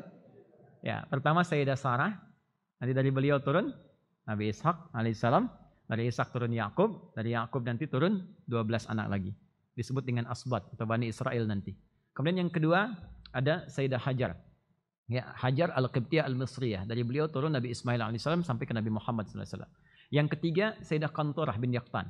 Qantorah bin Yaqtan ini saya sedang riset, Pak, Ibu. Boleh nanti kalau ada bagian sejarah peradaban di sini, boleh bergabung dengan tim riset kami. Itu diduga, banyak ulama menduga Qantorah ini itu bagian dari genetik Melayu, Jawa. Dan ada dugaan kuat bahwa kita ini nasabnya tersambung ke Nabi Ibrahim lewat Sayyidah Qantorah. Ya, itu sedang kami gali, sedang kami riset, Pak. Biasanya kalau kami itu riset cukup serius, ya bukan sembarangan ambil ini ambil itu, tidak. Qantorah ini melahirkan nanti 6 keturunan. Ya, 6 keturunan. Pertama nanti Madian, kemudian ada Zamran, ada Suraj, ya, kemudian nanti ada Yakshan, Nasaq, yang ke-6 tidak diketahui. Ya, Ustadz dari mana tahunya? Ada kitabnya namanya At-Ta'rif wal A'lam. At-Ta'rif wal A'lam karya Syekh Abdul Qasim As-Suhaili. Ini dikutip oleh Ibnu Katsir dalam kitabnya Al-Bidayah wan Nihayah di jilid pertama halaman 407. Nanti yang keempat istrinya, ada juga yang keempat itu bernama Al-Hajun, ya, Hajun binti Al-Amin. Ya, Hajun binti Al-Amin melahirkan nanti 5 orang anak. Ya, ada Kaisan, kemudian Suraj juga, ada Umaim, kemudian nanti ada Nafis, Lutan dan Nafis. Ya, Kiai Haji Khalil Nafis nasabnya ke situ tuh. Yang di MUI. Ya. Nah, saya turunkan lagi. Ya kemana? Di mana tadi kita ketemunya itu ya? Di khairu ummah, kembali kepada Al-Quran. Ya, jadi saya ingin katakan bagaimana kemudian ini menjadi metodologi sampai kepada kita semua berkah. Yathrib. Yathrib awalnya Yathrib, Pak, Ibu, Yathrib itu sebelum Nabi datang tempatnya kotor. Kena resesi ekonomi. Resesinya juga dalam. Ya, bukan cuma kuartal 1, kuartal 2, di bawah itu jatuh kotor resesi ekonomi dan ditambah dengan krisis kemudian hubungan krisis sosial. 600 tahun bayangkan. Antara Aus dengan Khazraj suku besar nggak pernah tentram. Datang Nabi membawa cahaya Al-Quran. Begitu datang dengan Al-Quran berubah kemudian menjadi suasana kota. 3 tahun selesai krisis ekonomi. Setelah itu berkembang. Krisis kemanusiaan selesai. Krisis sosial selesai. Aus Khazraj jadi bersaudara. Cuman masa yang sangat singkat. 1 tahun, 2 tahun. Bangun masjid. Jadi pusat peradaban. Bertransformasi dari Yathrib, tempat yang terbelakang, jadi suasana kota yang mencerahkan. Kota dalam bahasa Arab disebut dengan Madinah. Mencerahkan, memberikan cahaya disebut Al-Munawwarah. Maka sampai hari ini diabadikan dengan nama Al-Madinah Al-Munawwarah. Bukan sekedar menjadikan tempat itu untuk dihafal, bukan. Tapi mengajarkan kepada kita pesan lewat nama, ini dulu begini. Manhajnya seperti ini, ikuti. Dan boleh jadi di tempatmu pun akan menjadi Al-Madinah Al-Munawwarah. Minimal serambinya. Nah, maka apa yang diterapkan itu Al-Quran. Sekarang bagaimana Nabi? Ini inti poinnya. Mengajarkan Al-Quran sebagai manhaj, sebagai kurikulum untuk melahirkan khairu ummah itu. Baik. Ada 3. Ini inti yang ingin kita uraikan. Ada 3 cara yang diajarkan oleh Rasulullah SAW kepada sahabat beliau waktu itu. Sehingga menjadikan kalangan umat mendapat warisan kurikulum khairu ummah. Dari 40 orang. Kalau tadi Bapak 400 meter persegi. Nabi 40 orang. Yang tidak sampai 40 meter. Di tempat seorang anak muda masuk Islam ke-17. Usianya 17 tahun. Dibawa masuk Islam oleh Abdurrahman bin Auf. Abdurrahman bin Auf dibawa masuk Islam oleh Abu Bakar As-Siddiq. Namanya Arqam bin Abi Arqam. Tempatnya di dekat Bukit Sofa. Jadi kalau ada Bukit Sofa, Bapak Ibu naik tuh mau sa'i kan? Ya, sa'i. Itu geser sedikit tempat Arqam bin Abi Arqam, turun sedikit ada pintu yang sebelah kanan itu nanti rumahnya Abbas. Ya, Ibnu Abbas radhiyallahu taala anhuma. Itu nanti suka main-main di pelataran ya Nabi dan nanti kalau kita lewat ke atas ada eskalator 1 2 kanan dengan kiri, yang satu pakai jalan. Ya, di atasnya ada bangku warna hijau dengan warna merah. Biasanya yang jaganya ada jubah putih, yang satu pakai seragam. Belok kanan itu Babu Salam, pintunya tarik garis lurus langsung ke rumah Nabi yang sekarang ada Maktabah Qadimah. Ke sebelah kanan ada Babu Ali, dekatnya lagi Babu Nabi, itu rumahnya Sayyidah Maimunah. Di rumah Sayyidah Maimunah inilah perjalanan Isra akan pertama dilakukan, menginap di situ. Itu yang menjadikan hadis turun di Abu Daud nomor hadis 1367 tentang Ibnu Abbas yang main ke situ untuk belajar dari Nabi. Saya ingin katakan cuma 40 orang Pak Bu. Belajar 40 orang. Dasar Al-Quran dibawa nanti sampai ke Madinah 12.000 orang. Dan dari 12.000 orang ini kemudian menyebar ke seantero bumi. Khususnya yang 40 orang tadi. Tidak ada satu kaki pun diinjak di muka bumi kecuali semuanya berhasil. Tunjukkan kepada saya nanti di antara 40 orang ini mana yang tidak berhasil. Semua berhasil dan semua jadi khairu ummah. Termasuk nanti datang ke Nusantara dan jadilah kita saat ini. Ya, nanti kita akan cek. Nah, yang paling menarik satu, Nabi mengajarkan interaksi untuk mengenal Al-Quran. Menumbuhkan kecintaan terlebih dahulu. Ini yang harus kita hadirkan Pak, Bu. Jadi kalau kita sekarang ingin mendapatkan, membangun generasi khairu ummah, dekatkan dengan Al-Quran. Anak-anak kita, ya semua stakeholder di yayasan, dekatkan dulu dengan Al-Quran. Cara mendekatkannya, gali keistimewaannya supaya muncul motivasi. Apa sih manfaat kita mendekat kepada Al-Quran ini? Apa yang bisa kita dapatkan? Malaikat saja dapat, kan? Nabi dapat, sahabat dapat, tabi'in dapat, ulama dapat, masa kita nggak dapat? Dan janji Allah menjanjikan semua dapat. Semua dapat. Paling minimal baru bersentuhan dengan Quran, kata Al-Quran sendiri, aku berikan ketenangan. Tenang. Gak percaya silakan Bapak Ibu. Buka Quran surat 13 ayat ke-28. Ya. Ala bidzikrillahi tatma'innul. Yakinkan. Ala itu harful ikhbar, istiftah, ikhbar wa taukid. Huruf yang menyampaikan pembuka berita, informasi sekaligus menguatkan. Kata Allah, ala, hei aku infokan, yakinkan pada dirimu, bidzikrillahi, dengan berzikir kepada Allah itu, kalau engkau tingkatkan zikirmu, tatmainnul qulub, akan berdampak pada ketenangan hati. Sedangkan interaksi dengan Al-Quran itu, Qurannya sendiri disebut dengan zikir.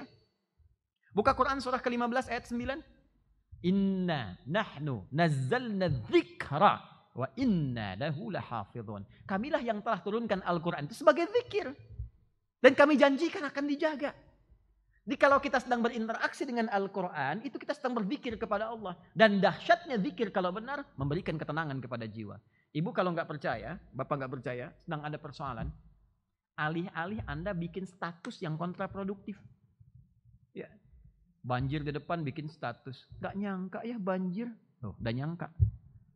Dan tidak akan selesai dengan bikin status. Alih-alih persoalan itu dituliskan, kenapa kita tidak berwudu? Ambil mushaf, baru Anda buka, belum Anda baca, kata Allah, aku berikan ketenangan. Gak percaya silakan. Ambil wudu, hadap kiblat, buka mushaf, ketenangan. Setelah itu solusi datang. Jadi tahap yang pertama, tumbuhkan motivasi yang kuat. Kalau saya suka menanamkan ke siswa-siswa Quran, tadi kami cerita juga dengan jajaran di yayasan, kami ada bidang khusus Pak Bu, di Quantum Akhir Institute, menangani Quran saja, namanya At-Taisir Learning Center. Nanti boleh kalau mau kerjasama boleh, beberapa kampus juga sudah mulai menyatakan MOU. Bahkan sekarang jangan sampai kita tertinggal. Beberapa wilayah di Indonesia sudah mulai menggerakkan jadi wilayah Quran. Sekarang ada program satu desa satu hafidz. Ya. Dan dahsyatnya Bapak Ibu mau tahu? Sekarang sudah ada tergabung dengan kami kurang lebih hampir 20.000 keluarga Al-Quran. Keluarga ya. Satu keluarganya bisa 4 orang berarti ada 80.000. 34 provinsi baru dibuka. 20 negara. Dan yang paling dahsyat, ini yang paling luar biasa. Itu ketika kita bimbing untuk mengenal, untuk motivasi dan sebagainya. Selalu yang kami tanamkan adalah bagaimana kalau Anda tidak terbayang dengan harta, dengan macam-macam, bayangkanlah untuk memberikan bakti kepada kedua orang tua. Karena ada satu ayat di Al-Quran yang langsung menjamin seorang anak itu bisa diberi kesempatan oleh Allah untuk membahagiakan orang tuanya melalui Al-Quran. Dan tidak ada kebahagiaan terbaik untuk membalas semua jasa orang tua, terutama kata Al-Quran ketika Anda datang dihisab di hari kiamat. Kemudian anak Anda atau Anda menjadi ahli Al-Quran, maka diperintahkan oleh Allah untuk langsung digandeng kedua orang tuanya. Anaknya diberikan mahkota, dipakaikan di kepala kedua orang tuanya.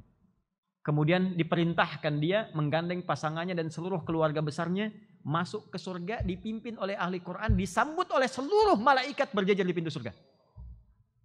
Jannatu 'adnin yadkhulunaha wa man salaha min abaihim wa azwajihim wa dzurriyyatihim wal malaikatu yadkhuluna 'alaihim min kulli bab. Salamun 'alaikum bima sabartum fa ni'ma 'uqbad dar. Ada orang yang akan masuk serombongan keluarga besar melalui surga Aden. Siapa orang ini? Ahli Al-Quran. Dari mana taunya? Ditafsir di Quran surah Fatir, surah 35.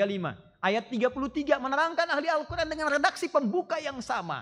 Jannatu 'adnin yadkhulunaha yuhallawna fiha min asawir. Ada orang akan masuk ahli Al-Quran lewat surga Aden, diberikan jubah dulu. Senafas dengan keterangan Nabi di At-Tirmidzi nomor hadis 2915. Dipakaikan jubah kehormatan, dipakaikan mahkota kehormatan, gelang-gelang emas, baju sutra. Kemudian diperintahkan gandeng bapakmu, gandeng ibumu, yang dengan kesolehan mereka telah menjadikan kau ahli Al-Quran, menempatkan kau di tempat Al-Quran, menjadikan kau belajar Al-Quran. Gandeng istrimu, gandeng suamimu, gandeng anak cucumu. Kemudian masuk mereka melalui surga Aden yang pertama, disambut oleh semua malaikat. Dan malaikat berjajar mengatakan, perhatikan kalimatnya, salamun alaikum bima sabartum. Selamat, Anda telah sabar dengan Al-Quran.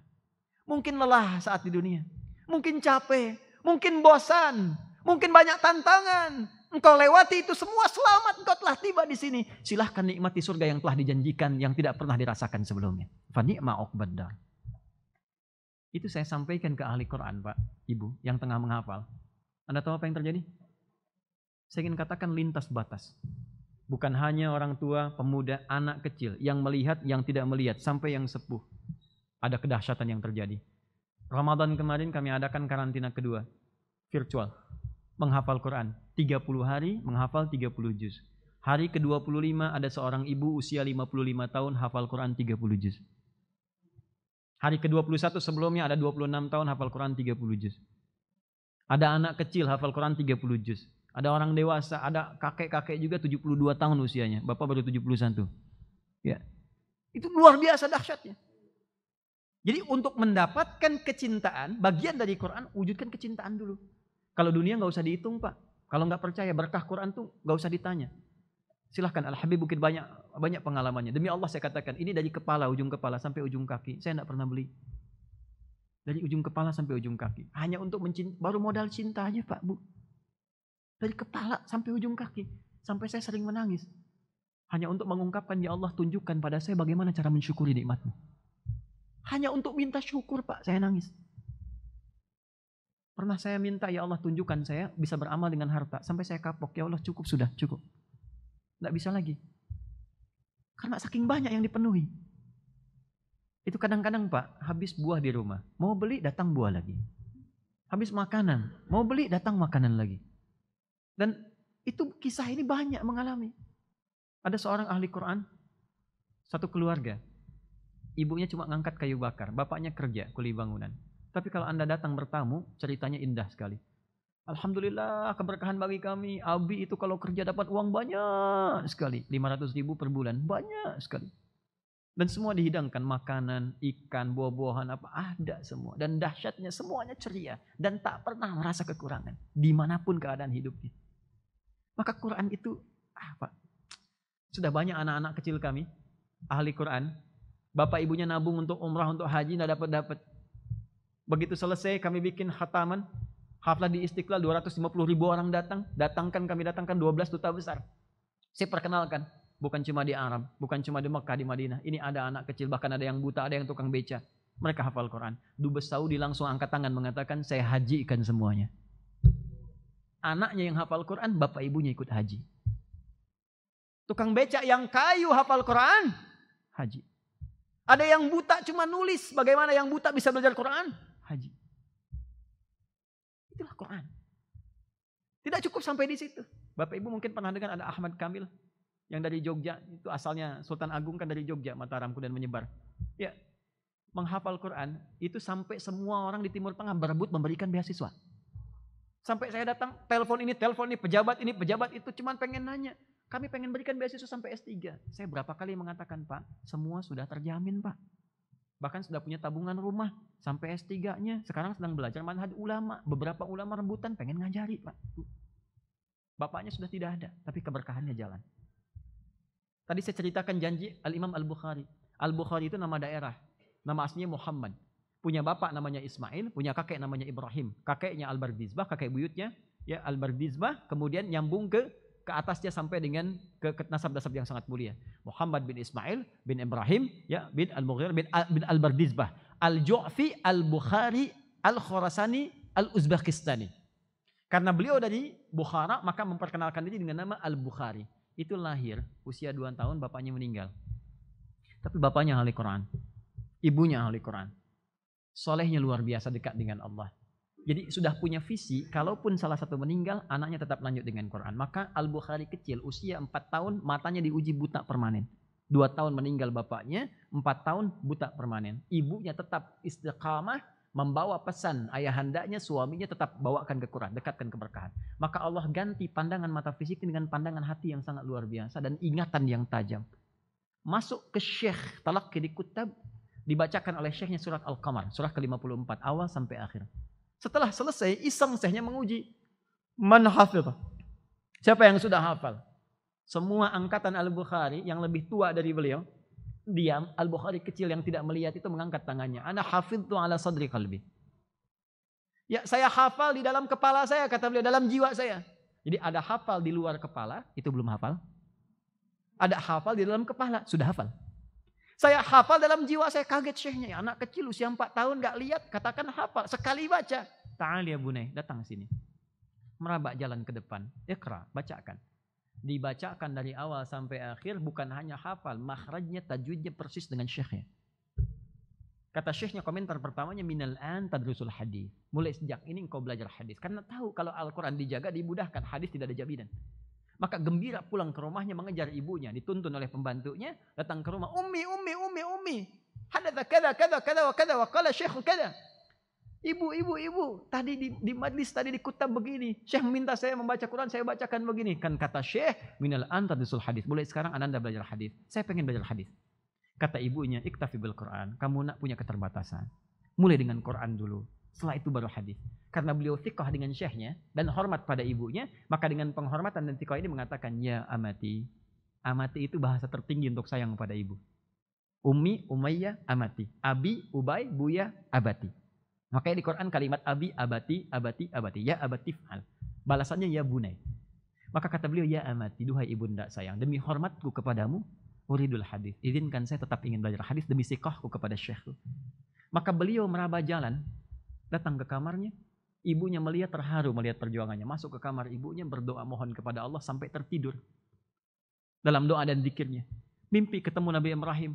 Nah inilah tafaul Pak, kalau kita pilih nama, itu nama itu dalam berkahnya memberikan tafaul. Tadi kan Muhammad bin Ismail bin Ibrahim. Kan? Bil Mughirah bin Al-Bardazbah. Al-Ju'fi, Al-Bukhari, Al-Khurasani, Al-Uzbekistani. Kata Nabi Ibrahim, nanti anakmu akan bisa melihat lagi. Saat yang bersamaan berdoa bermimpi itu, masuklah Al-Bukhari kecil ke kamarnya, mengurang surat Qaf. Sampai di ayat ke-22 itu kemudian berkata, laqad kunta fi ghaflatin min hadha, fakashafna anka ghita'aka, fabasaruka al-yawma hadid. Ayat ini berkisah tentang kehidupan akhirat, tapi barokahnya diberikan kepada Al-Bukhari kecil saat itu. Begitu sampai kalimat laqad kunta fi ghaflatin min hadha, sungguh engkau dulu enggak bisa lihat. Fakashafna anka ghita'aka, maka mulai hari ini kami akan buka pandanganmu, penutupmu yang enggak bisa lihat itu. Fabasaruka al-yawma hadid, maka mulai detik ini pandanganmu akan melihat kembali. Begitu selesai ayat itu, matanya tiba-tiba remang-remang menatap, loncat saking kagetnya. Begitu melihat langsung kejar ibunya. Dia katakan, Umi, amatilah kerbait. Kaget ibunya bangun. Ibu, saya bisa melihat kembali. Kata ibunya, rubbama ra'aita biqalbik, mungkin kau melihat dengan hatimu. La bal bi'aini, saya melihat dengan mata saya. Ini ibu pakai baju ini, benda sekitaran ini. Keduanya berpelukan menangis syukur pada Allah. Sejak itulah kemudian belajar hadis sampai menuliskan Sahih Al-Bukhari selama 16 tahun. Di Mekah disempurnakan di Al-Bidah Al-Munawwarah. Kisah ini ada di kitab Syarah Sahih Al-Bukhari 18 jilid. Jilid pertama karya Ibnu Hajar Al-Asqalani bernama Fathul Bari fi Syarah Sahih Al-Bukhari. Silahkan nanti beli jilid pertama, dapatkan kisah ini dalam kitab pengantarnya. Quran. Sampaikan ini termasuk ke mahasiswa kita. Saya kalau belajar Bu, Pak ditanya, Ustadz, apa rahasianya? Apa metodenya? Apa ini? Apa itu? Dan seterusnya. Saya selalu menjawab yang pertama Al-Quran. Al-Quran. Dan ini ternyata di riset. Yang riset University of California. Di Amerika. Mereka meriset. Dan nanti disebarkan. Terus sampai ada profesor Maroko di Inggris mempublikasikan. Orang yang berinteraksi dengan Al-Quran secara benar. Bahkan baru sekedar baca. Setidaknya akan meningkat kecerdasannya 3 kali lipat. Ini sudah riset. Dan saya teliti ulama-ulama sebelumnya. Ibnu Sina, Al-Kindi, Al-Farabi, Al-Ghazali, Al-Khawarizmi, Al-Battani, dan turunannya. Ternyata yang diajarkan di sejak dini hanya 2. Salat dan Quran. Salat, Quran. Silahkan Anda cek. Jadi sampaikan pada para mahasiswa. Anda dekat dengan Quran akan pintar. Ya, kecerdasan terbuka. Memori akan teringat. Berapa banyak kata Bu, Pak, terbiasa dihafalkan. Maka untuk terasah dengan itu cepat mengingat yang lainnya. Itu dah riset. Yang meriset di mana? Di Barat. Makanya sejak dulu ada keinginan orientalis menjauhkan orang Islam dari Al-Quran. Karena khawatir muncul peradaban setelahnya. Gitu. Nah, kita kembali lagi ya. Kembali ke awal. Sekarang metode pertama setelah kita merasakan cinta. Kamu akan pintar, akan berkah hidup, rezeki mengalir lancar, kedekatan dengan Allah bertambah. Gimana mulainya? Maka pertama belajar baca dengan benar. Dan sabar. Saya ulangi. Belajar baca dengan benar dan sabar. Tahapan baca ini disebut dengan qiraah namanya. Qiraah. Perintahnya disebut apa? Iqra. Perintahnya Iqra. Wahyu pertama turun apa? Saya ulangi. Wahyu pertama turun apa? Bukan wallahu alam. Iqra bismi rabbikal ladzi khalaq. Ingat bukan Iqra ya. Wahyu pertama turun Iqra bismi rabbikal ladzi khalaq. Karena saat turun Iqra, Nabi jawabnya ma'ana biqari, saya enggak bisa baca. Ma'ana biqari, saya nggak bisa baca. Tapi ketika disempurnakan, Iqra bismi rabbikal ladzi khalaq. Ini dasarnya. Anda harus mulai berinteraksi dengan Al-Quran lillah. Karena Allah. Dimulai bisa membaca, mulai berinteraksi. Dan ini latihan dasar Pak. Jadi di bacaan ini nanti ada yang beriringan. Ya, semacam misalnya, maaf sekali, nggak bisa kita cuma baca Quran begini. Kalau nggak diiringin dengan ibadah yang lainnya, sholatnya, tadi yang 9 sunnah itu yang disebutkan, ya ada dohanya, ada sedekahnya, ada macam-macamnya, itu mempercepat Pak. Jangan dikira biasa, tidak.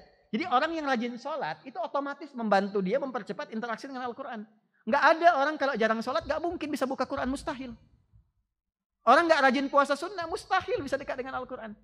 Tapi ketika Anda meningkatkan sholat, takwa, meningkatkan kemudian ibadah lahiriah kita, ya di dopang batiniah kita itu otomatis dan mempercepat kepada Al-Quran. Karena itu peningkatan ibadah ini disebut dengan takwa. Takwa meningkatkan pengetahuan. Quran surah kedua di akhir ayat 282. Paling kiri sebelah bawah. Wattaqullah wa yu'allimukumullah. Tingkatkan takwamu kepada Allah dan dengan itu aku tambahkan pengetahuan, percepatan-percepatan. Pemberitahuan Allah kepada Nabi Muhammad SAW. Anugerah pertama yang diberikan kepada Rasulullah berupa tambahan pengetahuan adalah cepatnya Al-Quran hadir dalam jiwanya. Di Quran surah 75 ayat 16-18. La tuharrik bihi lisanaka lita'jala bih. Inna alaina jam'ahu wa qur'anah. Fa idza qara'nahu fattabi' Qur'ana. Kalau Anda tingkatkan takwa kata Allah, maka jangan Anda terlampau ingin cepat membacakan. Jangan ingin terlampau ingin sekali dengan ingatan kita menghafalkannya.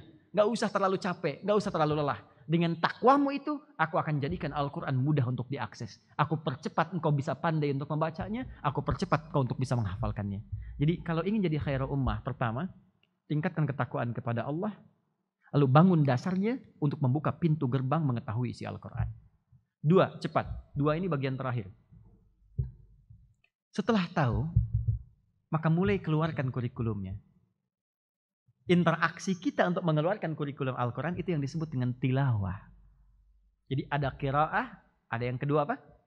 Tilawah. Beda Pak, Bu. Kalau qiraah, itu bacaan saja, tanpa harus menuntut paham. Jelas ya? Tapi kalau tilawah, itu punya 3 arti. Baca, pahami, amalkan apa yang telah dipahami itu. Saya berikan satu gambarannya, strukturnya. Wahyu pertama kan turun Iqra kan? Ya. Belum menuntut Nabi memahami, baru ditanamkan. Setelah ditanamkan, terbiasa memahami itu, turunlah perintah. Perintah ibadah pertama. Perintah ibadah pertama yang disampaikan pada Rasulullah, kita masih ingat apa? Salat kan?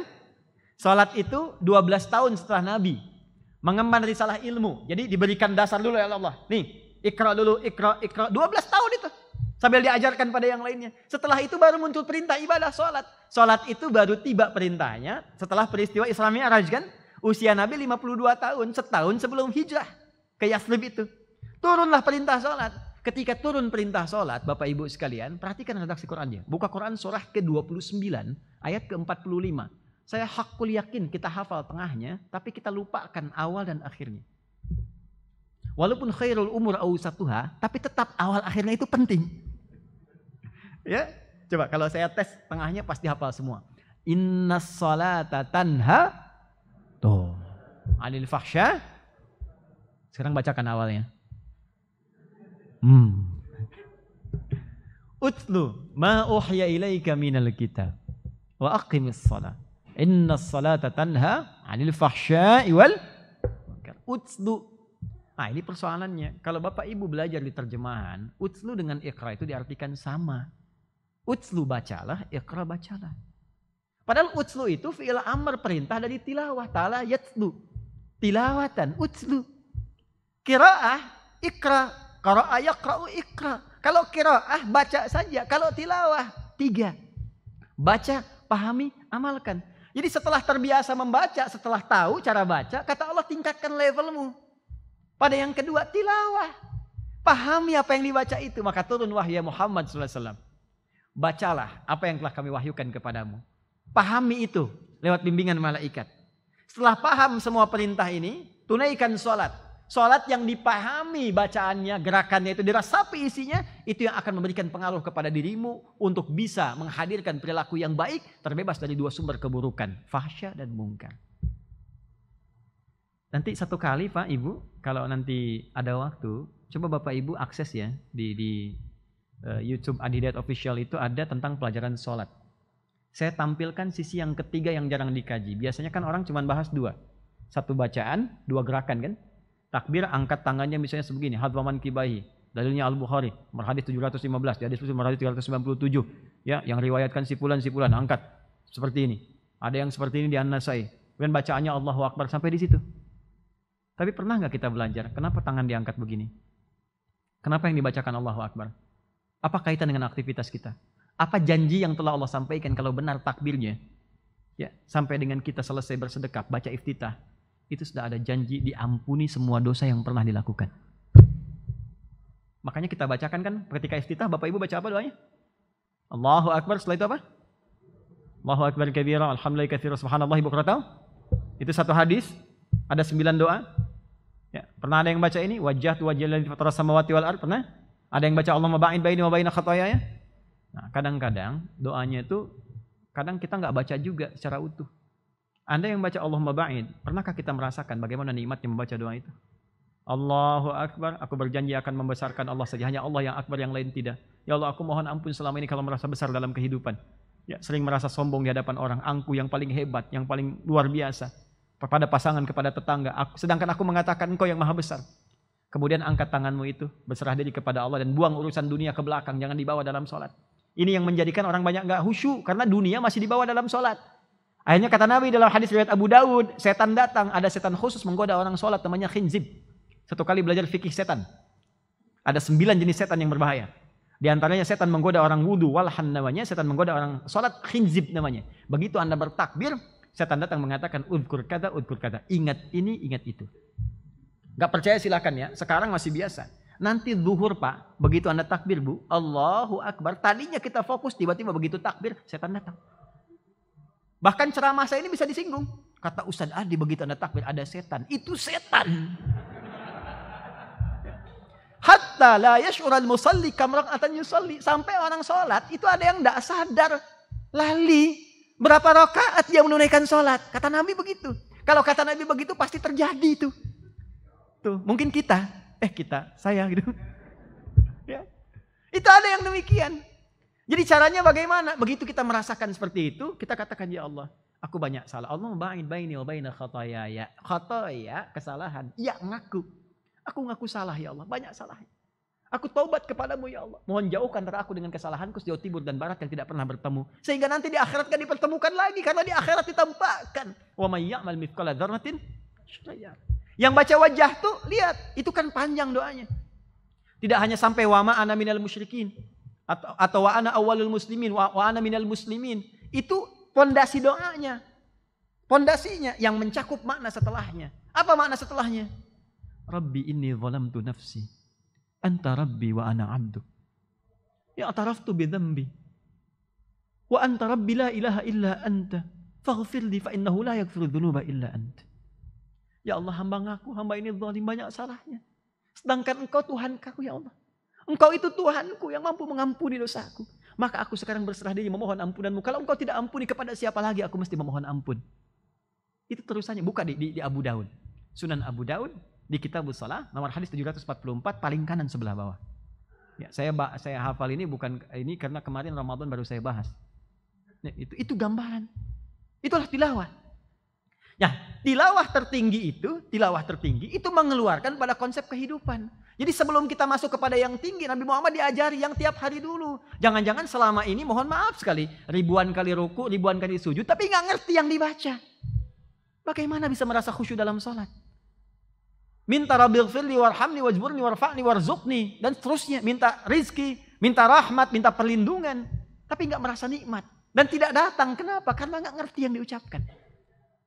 Skala panjangnya turunkan sebagai kurikulum kehidupan. Disinilah saya mau berhenti. Sekarang tugas kita sebetulnya kurikulum Nabi itu Pak Ibu, kalau kita mau keluarkan khatam bagus. Ya, tapi kalau kita mau efektivitas, keluarkanlah ayat Quran sesuai dengan profesi kita. Karena tadi asas Quran itu pedoman kehidupan. Dan semua ada di Quran. Saya bisa bacakan cepat. Dari sebelum lahir sampai meninggal sampai kembali kepada Allah. Semua ada ayat di Quran. Ingin mengharapkan keturunan. Ya, ingin mengharapkan keturunan setelah menikah, langsung ada Quran surah ketiga misalnya 38 sampai 39. Doanya Quran surah 19 ayat 2 sampai dengan ayat 15-nya. Setelah mengandung apa doanya supaya kandungan dijaga oleh Allah, lahir anak yang soleh. Quran surah ke-7 ayat 189. Ketika melahirkan apa yang harus diberikan dari 0 sampai usia 2 tahun. Diatur sampai pemberian ASINya bagaimana, tugas suami istri bagaimana. Quran surah ke-2 ayat 233. Dari pendidikan dini dasar dari usia 2 tahun sampai menjelang balik, turun Quran surah 31 ayat 13 sampai dengan 19. Kemudian akan memilih kampus yang mendekatkan dengan Allah. Dia pergi kemana-mana dan sebagainya, bergaul dengan orang-orang banyak. Bagaimana supaya tidak terpengaruh. Quran surah ke-49 di ayat ke-13 itu. Kemudian naik lagi, mulai kenal dengan pasangan. Supaya tidak terjebak dalam pergaulan bebas. Mulai dia dengan ta'aruf. Ya. Muncul kemudian masuk ke Quran, kembali ke tadi. Quran surah ke-4 bahkan ke An-Nisa. Ya, di ayat yang ke-4-nya. Langsung lamar, berikan yang terbaik. Setelah Anda ta'aruf. Setelah itu terjadi pernikahan. Bagaimana kemudian menata pernikahan supaya bagus. Mengenal tugas suami dengan istri. Turun Quran surah ke-30 ayat 21. Prakteknya dibagi tugasnya awal pokok. Jadi sebelum berumah tangga belajar dulu. Ini suami, ini istri yang pokok. Bukan setelah berumah tangga baru dipelajari. Ini yang repot. Quran surah 4 ayat 34. Lalu dijelaskan, Allah, ini loh tugasnya yang laki-laki akan mencari nafkah. Cara mencarinya, ini yang standar. Semua orang mencari. Quran surah kedua ayat 168. Kalau pengen cepat baru bergerak, rizkinya datang. Quran surah kedua ayat 172.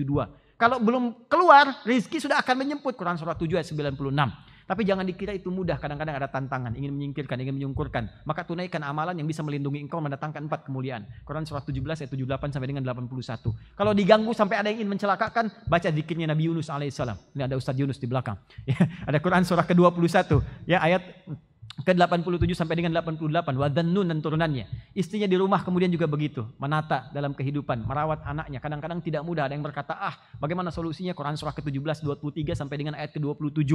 Sampai beranjak kemudian dewasa, kadang-kadang capek, lelah, sakit. Kalau sakit-sakit ringan pegang yang sakit, bacakan zikir kepada Allah seperti zikirnya Nabi Ibrahim Quran surah 26 ayat 80. Wa idza maridtu fahuwa yashfin. Kalau zikirnya semakin berat, sakitnya semakin berat, yakin kepada Allah. Diajarkan zikir Nabi Ayub Quran surah 21 ayat 83 sampai dengan 84. Usia anak 40 tahun jangan dikira biasa saja. Mulai banyak bersyukur kepada Allah, tingkatkan karena mungkin kesuksesan itu atas berkat kedua orang tuanya. Turun zikir di Quran surah ke-46 ayat ke-15.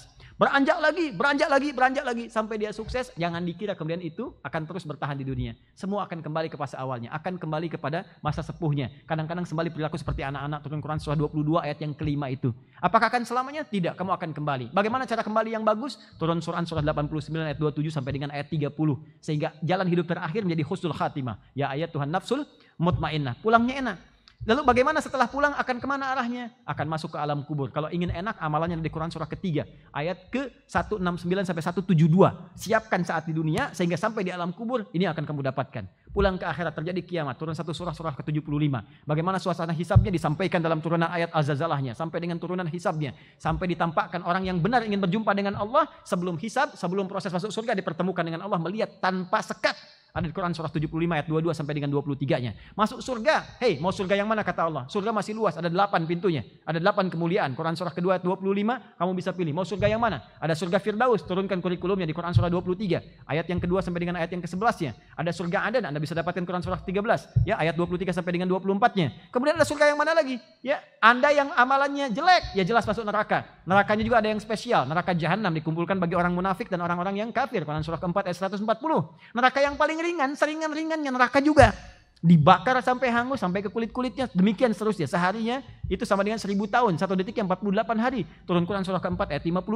Kemudian bagi Anda yang kemudian di tengah-tengah, 50 baik, 50 jelek. 50 soleh, 50 salah. Tinggal di A'raf dulu. A'raf, tempat antara surga dengan neraka. Nunggu sampai hisab selesai. 1 harinya 1000 tahun. Turunlah Quran surah ke-7 surah Al-A'raf ayat 45 sampai dengan 49-nya. Menunjukkan bagaimana orang ini dapat rahmat Allah baru dilemparkan kemudian ke dalam surga dengan penuh kebaikan. Semua ada. Ya. Manajemen bisnis ada. Manajemen pengetahuan ada. Sampai urusan rumah sakit Pak, ada. Makanya di kitab Imam Al-Bukhari itu ada kitabul marid, kitab orang sakit. Saya riset kemarin Bu, yang COVID Pak sekarang. Itu COVID itu saya serius risetnya dari Al-Quran, dari hadis. Sampai saya dapatkan materi sangat luar biasa dan saya nggak sembarangan. Saya cek ke ilmuwan, I4, Ikatan Ilmuwan Internasional Indonesia di luar. Yang di dalam Indonesia dengan dokter-dokter dan sebagainya. Saya tanyakan, saya riset. Sampai Malaysia pengen ikutan riset. Dan nggak main-main. Nggak main-main. Apa yang terjadi teman-teman sekalian Bapak Ibu? Alhamdulillah. Ini bukan yang viral di masyarakat ya, yang jualan kustul hindi itu bukan tuh. Itu curi-curi aja sedikit-sedikit tuh. Tapi bukan itu. Kami dapatkan, kami ujikan, kami bagikan gratis. Alhamdulillah 100%. Sekarang kami sedang kembangkan ke cancer. Kemarin ada orang yang divonis cancer, risiko kematian bulan Oktober tahun lalu. Alhamdulillah, rumah sakit sudah give up, sudah pulang, sudah macam-macam, datang. Saya bilang coba ini dosisnya sekian. Ini dari Quran, dari hadis, tapi harus yakin. Hadirkan ibadah. Selama sebulan di terapi Pak, Ibu, alhamdulillah masih hidup. Semakin meningkat, pengapnya mulai hilang, dicek ke rumah sakit, kansernya nyaris hilang. Barokah Al-Quran. Barokah Al-Quran. Jadi sekarang kita harus turunkan kurikulum rumah sakit itu apa? Saya punya kelas Pak, ahli Quran, para dokter, ahli kesehatan, nakes, ada juga bidan di situ ikut 400 orang. Dokter spesialis. Itu kami belajar pertama saya berikan dulu kurikulum umum tentang kesehatan. Dengan anatomi manusia. Kalau anatomi di kedokteran kan cuma fisikal kan? Ya, secara medis kan fisikal, tubuh dan sebagainya. Di Quran 3 Pak, sebagai manusia. Tubuh secara fisik, akal, dan roh. Dan itu dikonektikan. Saya beri contoh gini, saya pernah tanya dokter mata. Bu dokter, ini dokter spesialis, termasuk luar biasa di Indonesia, senior. Gimana ciri orang yang matanya sehat? Beliau katakan, Ustadz, kalau pandangannya jelas, tanpa alat bantu, ya pantulan optiknya sempurna dan sebagainya. Saya bilang, saya banyak temukan yang begitu. Di masjid banyak, tapi pulang dari masjid, dia nggak bisa bedakan mana sendal dia, mana sendal orang. Padahal pandangannya jelas. Itu bukan di ranah saya, Ustadz. Nah, saya bilang itu ada korelasinya. Nah, ternyata ada penyakit yang oleh Al-Quran disebut marad namanya. Kalau penyakit fisik disebut dengan obatnya dawa, itu medis. Kata Nabi, kalau Anda sakit, pergi ke dokter. Untuk penyakit medis, tapi ada penyakit roh. Namanya marad. Tempatnya di kolbu. Fi qulubihim marad. Obatnya disebut dengan syifa. Ya, makanya tidak ada misalnya di rumah sakit, saya cek mungkin ada klinik gigi, poligigi kan ada kan? Polimata ada kan? Tapi poliria, polidengki, nggak ketemu. Satu lagi poligami gitu kan? Nggak nampak itu. Silakan cari. Tapi kan banyak penyakit terjadi sekarang, penyakit fisik itu dampak dari penyakit hati. Ya, karena di hati banyak Pak, Ustadz saya pusing ini. Kenapa Anda pusing? Apa gejala yang dirasakan? Itulah tetangga saya beli kulkas baru saya yang pusing. Ya.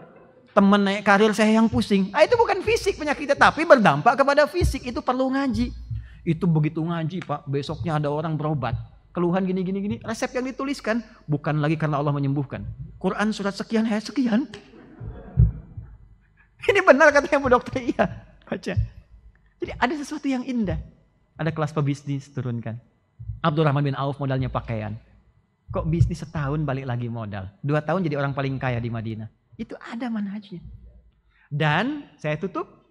Ketika pebisnis mengeluarkan kurikulum bisnis. Ketika di birokrasi mengeluarkan kurikulum birokrat dalam Al-Quran.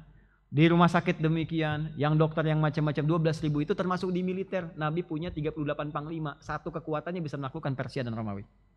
Ya, jadi kurikulum lah di Manhaj Al-Bukhari, Imam Muslim, di kitab-kitab hadis yang siap diberikan kepada kita. Tinggal kita mau menurunkan atau tidak. Maka sekarang tugas dari Yayasan Badan Wakaf Sultan Agung mengkaji itu semua, ada apa unit di Sultan Agung ini, buat kurikulum yang senapas dengan itu, turunkan sebagai aplikasi dalam kehidupannya, nanti silahkan lihat apa yang terjadi. Bedakan rasanya, rasakan bedanya, dan pasti akan terasa bedanya insya Allah.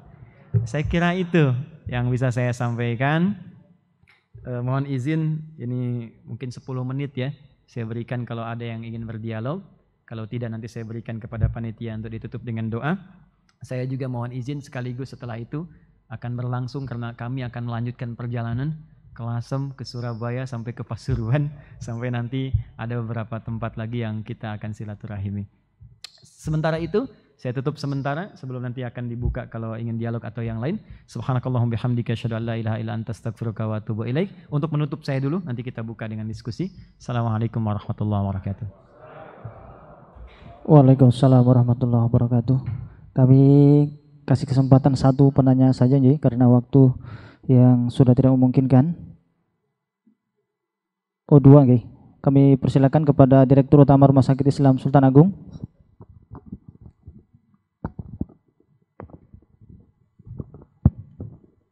Assalamualaikum warahmatullahi wabarakatuh.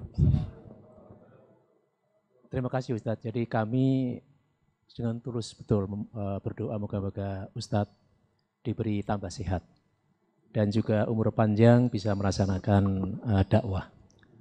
Banyak sekali yang ilmu yang diberikan tadi, tapi ini saya kepingin menanyakan terkait dengan tadi ada beberapa kategori mulai dari thayyib, kemudian ma'ruf, khair, kemudian juga bir dan sholih. Ada satu terminologi juga yang dalam Al-Quran ini kaitannya dengan tugas dakwah. Itu muslih. Yang ada dalam surat Hud ayat 117 insyaallah itu wa ma kana yuhlikal qura bidzulmin aluha muslihun. Nah, ini kaitannya dengan muslih itu kata para ahli ilmu, satu orang muslih itu lebih baik dibandingkan dengan 1000 orang soleh. Ini kaitannya dengan lembaga kita yang lembaga dakwah. Banyak orang yang penting saya itu baiklah yang penting. Tapi lupa dengan harus juga memperbaiki yang lain karena tugas ini tugas dakwah. Mungkin bisa dijelaskan tapi ini kaitannya dengan muslih dan soleh ini. Terima kasih. Saya coba langsung jawab dulu agar kita mungkin ada waktu bisa sedikit ditambahkan. Muslih dengan salih bermula dari perbedaan definisi, derivasi di dalam ilmu sharaf. Di bahasa Arab itu ada 4 cabang ilmu yang sangat penting.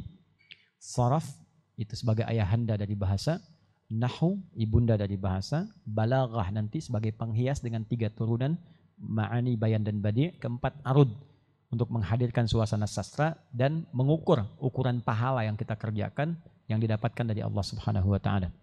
Sekarang kita masuk ke sharaf dulu. Kata salih dari kata salaha yasluhu, itu akar asalnya. Infinitif dalam bahasa Inggris. Di 3 huruf sad, lam dengan ha. Salaha. Orangnya, subjeknya isim fa'il disebut dengan salih. Salih telah kita bahas tadi adalah satu keadaan yang menghadirkan nilai-nilai kebaikan dalam hidup, menghimpun 4 kemuliaan tadi. Thayyib, baik fisiknya, khair, baik sifatnya, kemudian ma'ruf, baik sikapnya, ihsan, dilakukan karena Allah. Dikumpulkan 4 ini menjadi saleh. Karena itu terminologi saleh hanya di Islam saja. Ingat itu ya. Karena itu kosakata syariat, kosakata Al-Quran. Nah, amal yang diisikan karena Allah maka berubah jadi amal saleh. Jadi ada amal, ada saleh. Ya, jadi amal berubah jadi soleh saat diisi oleh iman. Saat diisi oleh nilai-nilai kebaikan dilakukan karena Allah. Dilakukan karena Allah karena iman. Kan? Karena itu masuk surga syaratnya dengan amal yang didukung oleh iman kita dengan soleh tadi. Wabasyiril ladzina amanu wa amilus solihat. Karena itu kata iman dalam Al-Quran sering dirangkai dengan kata soleh. Ya, surah 103. Wal 'asr innal insana lafi khusr illal ladzina amanu wa amilus solihat. Orang yang berusaha meniti, mengkreasi perbuatan baik yang bernilai soleh itu orang disebut dengan solihun. Jadi ada amal soleh, amilus salihat, ada orang yang disebut dengan solihun. Perempuannya tinggal tambah tak, solihatun. Kalau kita ingin pisahkan gender, jadi ibu tinggal tambah tak saja yang gampang. Ya, mukmin kalau perempuannya mukminah, muslim, muslimah, soim, itu ya. Jadi tinggal tambah tak di ujungnya gitu. Itu dapat kemudian ke orang. Nah, kalau kebaikan itu kita ingin tebarkan auranya kepada pihak lain sekeliling kita. Bukan hanya soleh secara individual. Tapi kita ingin menjadikan kesolehan bertransformasi secara sosial. Ngajak orang, tanamkan, untuk tahajud kah, untuk baca Quran kah, untuk amar ma'ruf kah, atau nahi mungkar kah. Maka katanya dalam ilmu sharaf ditambahkan. Ya, diawali dengan tambahan awalan hamzah, menggunakan kata hamzah. Dari solaha tambah hamzah, jadi aslaha. Fungsi hamzah ini banyak nanti. Ada izalah untuk menghilangkan sesuatu, ya seperti Allahu Akbar, gitu kan? Kita bertakbir, kita menghilangkan segala hal yang tidak terkait dengan kebesaran Allah, hanya mengagungkan Allah saja. Yang kedua, ini yang paling menarik untuk menebarkan sesuatu. Yang tadinya soleh ditambah kata aslaha, yuslihu, orang yang disebut dengan muslih. Ya, makanya tadi di surat yang lanjutannya kan dikatakan kan, in uridu illal islah. Itu sifatnya, aslaha yuslihu. Jadi kalau sudah berubah jadi islah, aslaha, orang yang disebut muslih itu bukan sekedar soleh, tapi agen kesolehan. Yang mengajak orang lain untuk soleh. Mengajak orang untuk berbuat baik. Maka ketika dia masuk kepada muslih, dia naik level pada yang kedua. Dan pahalanya pun tak sama dengan yang pertama. Membentuk soleh secara pribadi dapat pahala. Tapi ketika mengajak orang lain, pahalanya menjadi dahsyat. Contoh, Anda baca Al-Quran. Pahala untuk sendiri. 1 hurufnya 10 kebaikannya. Ya, Quran surah ke-6 ayat 160. Man ja'a bil hasanati falahu asyru amsalihha. Hadis riwayat At-Tirmidzi nomor hadis 2910. Man qara'a harfan min kitabillah falahu asyru hasanat. Baca alif lam mim, kita hitunglah misalnya 3 kali 10 30 untuk kita. Untuk kita saja. Tapi ketika kita ajarkan anak kita jadi muslih, alif lam mim sampai dia benar. Begitu dia benar, maka berlakulah hadis Nabi. Man dalla ala khairin falahu ajruhu mithla ajri fa'ilihi min ghairi an yankusa min syai'. Siapa yang menunjukkan, mengajarkan pada kebaikan, ya menebarkan kemuliaan, diamalkan oleh orang menerimanya, maka dia mendapat pahala yang semisal dengan itu tanpa dikurangi sedikit pun. Jadi kalau anak kita membaca alif lam mim, baru dia baca, kita dapat transfer pahala dari situ. Kebayang nggak Bapak Ibu, kalau saya selalu katakan ini pada orang tua, ajarkan Al-Fatihah pada anak kita dari kita. Dari kita langsung. Karena ketika dia sholat membaca itu setiap hari, pahala mengalir untuk kita. Kalau anak ini mengajarkan lagi pada yang lain, dia punya 10 murid, maka 10 murid dapat pahala, ngalir ke anak Anda, ngalir ke kita. Itu semua terus. Ini yang dimaksud di hadis Muslim 9 lafaz. Idza matal 'abdu in qata'a sa'iru 'amali illa min talas. Kalau meninggal seorang hamba, terputus semua amalnya, peluang dapat pahala kecuali 3 hal. Di antara 3 itu sedekah jariyah, sedekah jariyah. Turunannya ilmu yuntafa'u bi, ilmu yang bermanfaat. Bagaimana ilmu bermanfaat ketika diamalkan? Karena itulah nanti turun ayat ilmu untuk menjadi muslih di Quran surah 9 ayat 122. Wa ma kana al-mu'minuna liyanfiru kaffah falaula nafara min kulli firqatin minhum ta'ifah liyatafaqahu fid din. Belum berhenti ayatnya. Wa liyunziru qaumahum idza raja'u ilaihim la'allahum yahdharun. Kalau sampai tafaqahu fid din saja itu saleh. Tapi ketika wa liyunziru qaumahum idza raja'u ilaihim, ngajarkan lagi ke orang, ngajak orang, sampaikan pada orang, menjadi muslih. Pahala orang muslih dengan turunnya ayat ini, itu senilai dengan jihad fi sabilillah. Jadi kalau kita muslih, sekarang Yayasan Badan Wakaf sebagai pengabdi muslih, ngajak, mengingatkan kembali, nyampaikan, meninggal saat melakukan itu statusnya sama dengan mujahid fi sabilillah. Karena ayat ini turun untuk memberikan penegasan kepada umat Nabi yang saat itu semangat jihad secara militer. Begitu keluar turun ayat ini, kata Allah jangan semua keluar, mesti ada yang jihad dengan pengetahuan. Dan dahsyatnya ternyata kekinian itu berlangsung lewat pengetahuan. Lewat pengetahuan, lewat informasi. Kalau tak bisa menyaring itu dengan baik, maka banyak orang menjauh dari agama. Turun ayat itu dan menyamakan status orang belajar dengan jihad fi sabilillah kalau dia mau menjadi muslih di kemudian hari. Jadi aslaha, muslih nilainya lebih tinggi dari sekedar saleh. Dan itu yang paling ditakiti oleh setan. Karena setan berjuang puluhan tahun, hanya dengan orang muslih itu bisa hilang puluhan tahun itu dengan 5 menit, 10 menit. Maka tinta para ulama akan ditimbang bersamaan dengan damus syuhada, dengan darahnya para syuhada. Allah Ta'ala alam bissawab. Terakhir saja. Baik, sebelum ditutup, izinkan saya ikut berbahagia dengan pertemuan ini. Dan tadi bincang-bincang juga ada program ke-Quran dan yang lainnya. Ada berapa siswanya Pak? 20.000. Sedangkan pesantren, tadi saya lewat pesantren itu, kapasitasnya berapa? 1.000. Baik, saya ingin kuatkan supaya ini kalau cuma jadi materi, jadi soleh. Belum muslih ini. Maka harus ada fondasi. Izin, nanti saya akan hadiahkan 1.000 paket hafalan Al-Quran. Dari metode nanti At-Taisir, itu berisi 3 buku. 1 buku untuk metodenya menghafal 30 hari 30 juz. Kemudian 2-nya itu adalah Quran percepatan. Jadi bisa menghafal sekaligus dengan nomor, dengan angka, dengan peta dan sebagainya. Nanti metodenya bisa dikorelasikan atau diintegrasikan dengan STUAH yang bisa nanti melalui online juga. Kami akan hadiahkan sebanyak 1.000 paket insyaallah dan nanti mohon dikoordinasikan ya dengan staf di pengiriman. Saya kira itu yang bisa saya sampaikan. Terima kasih.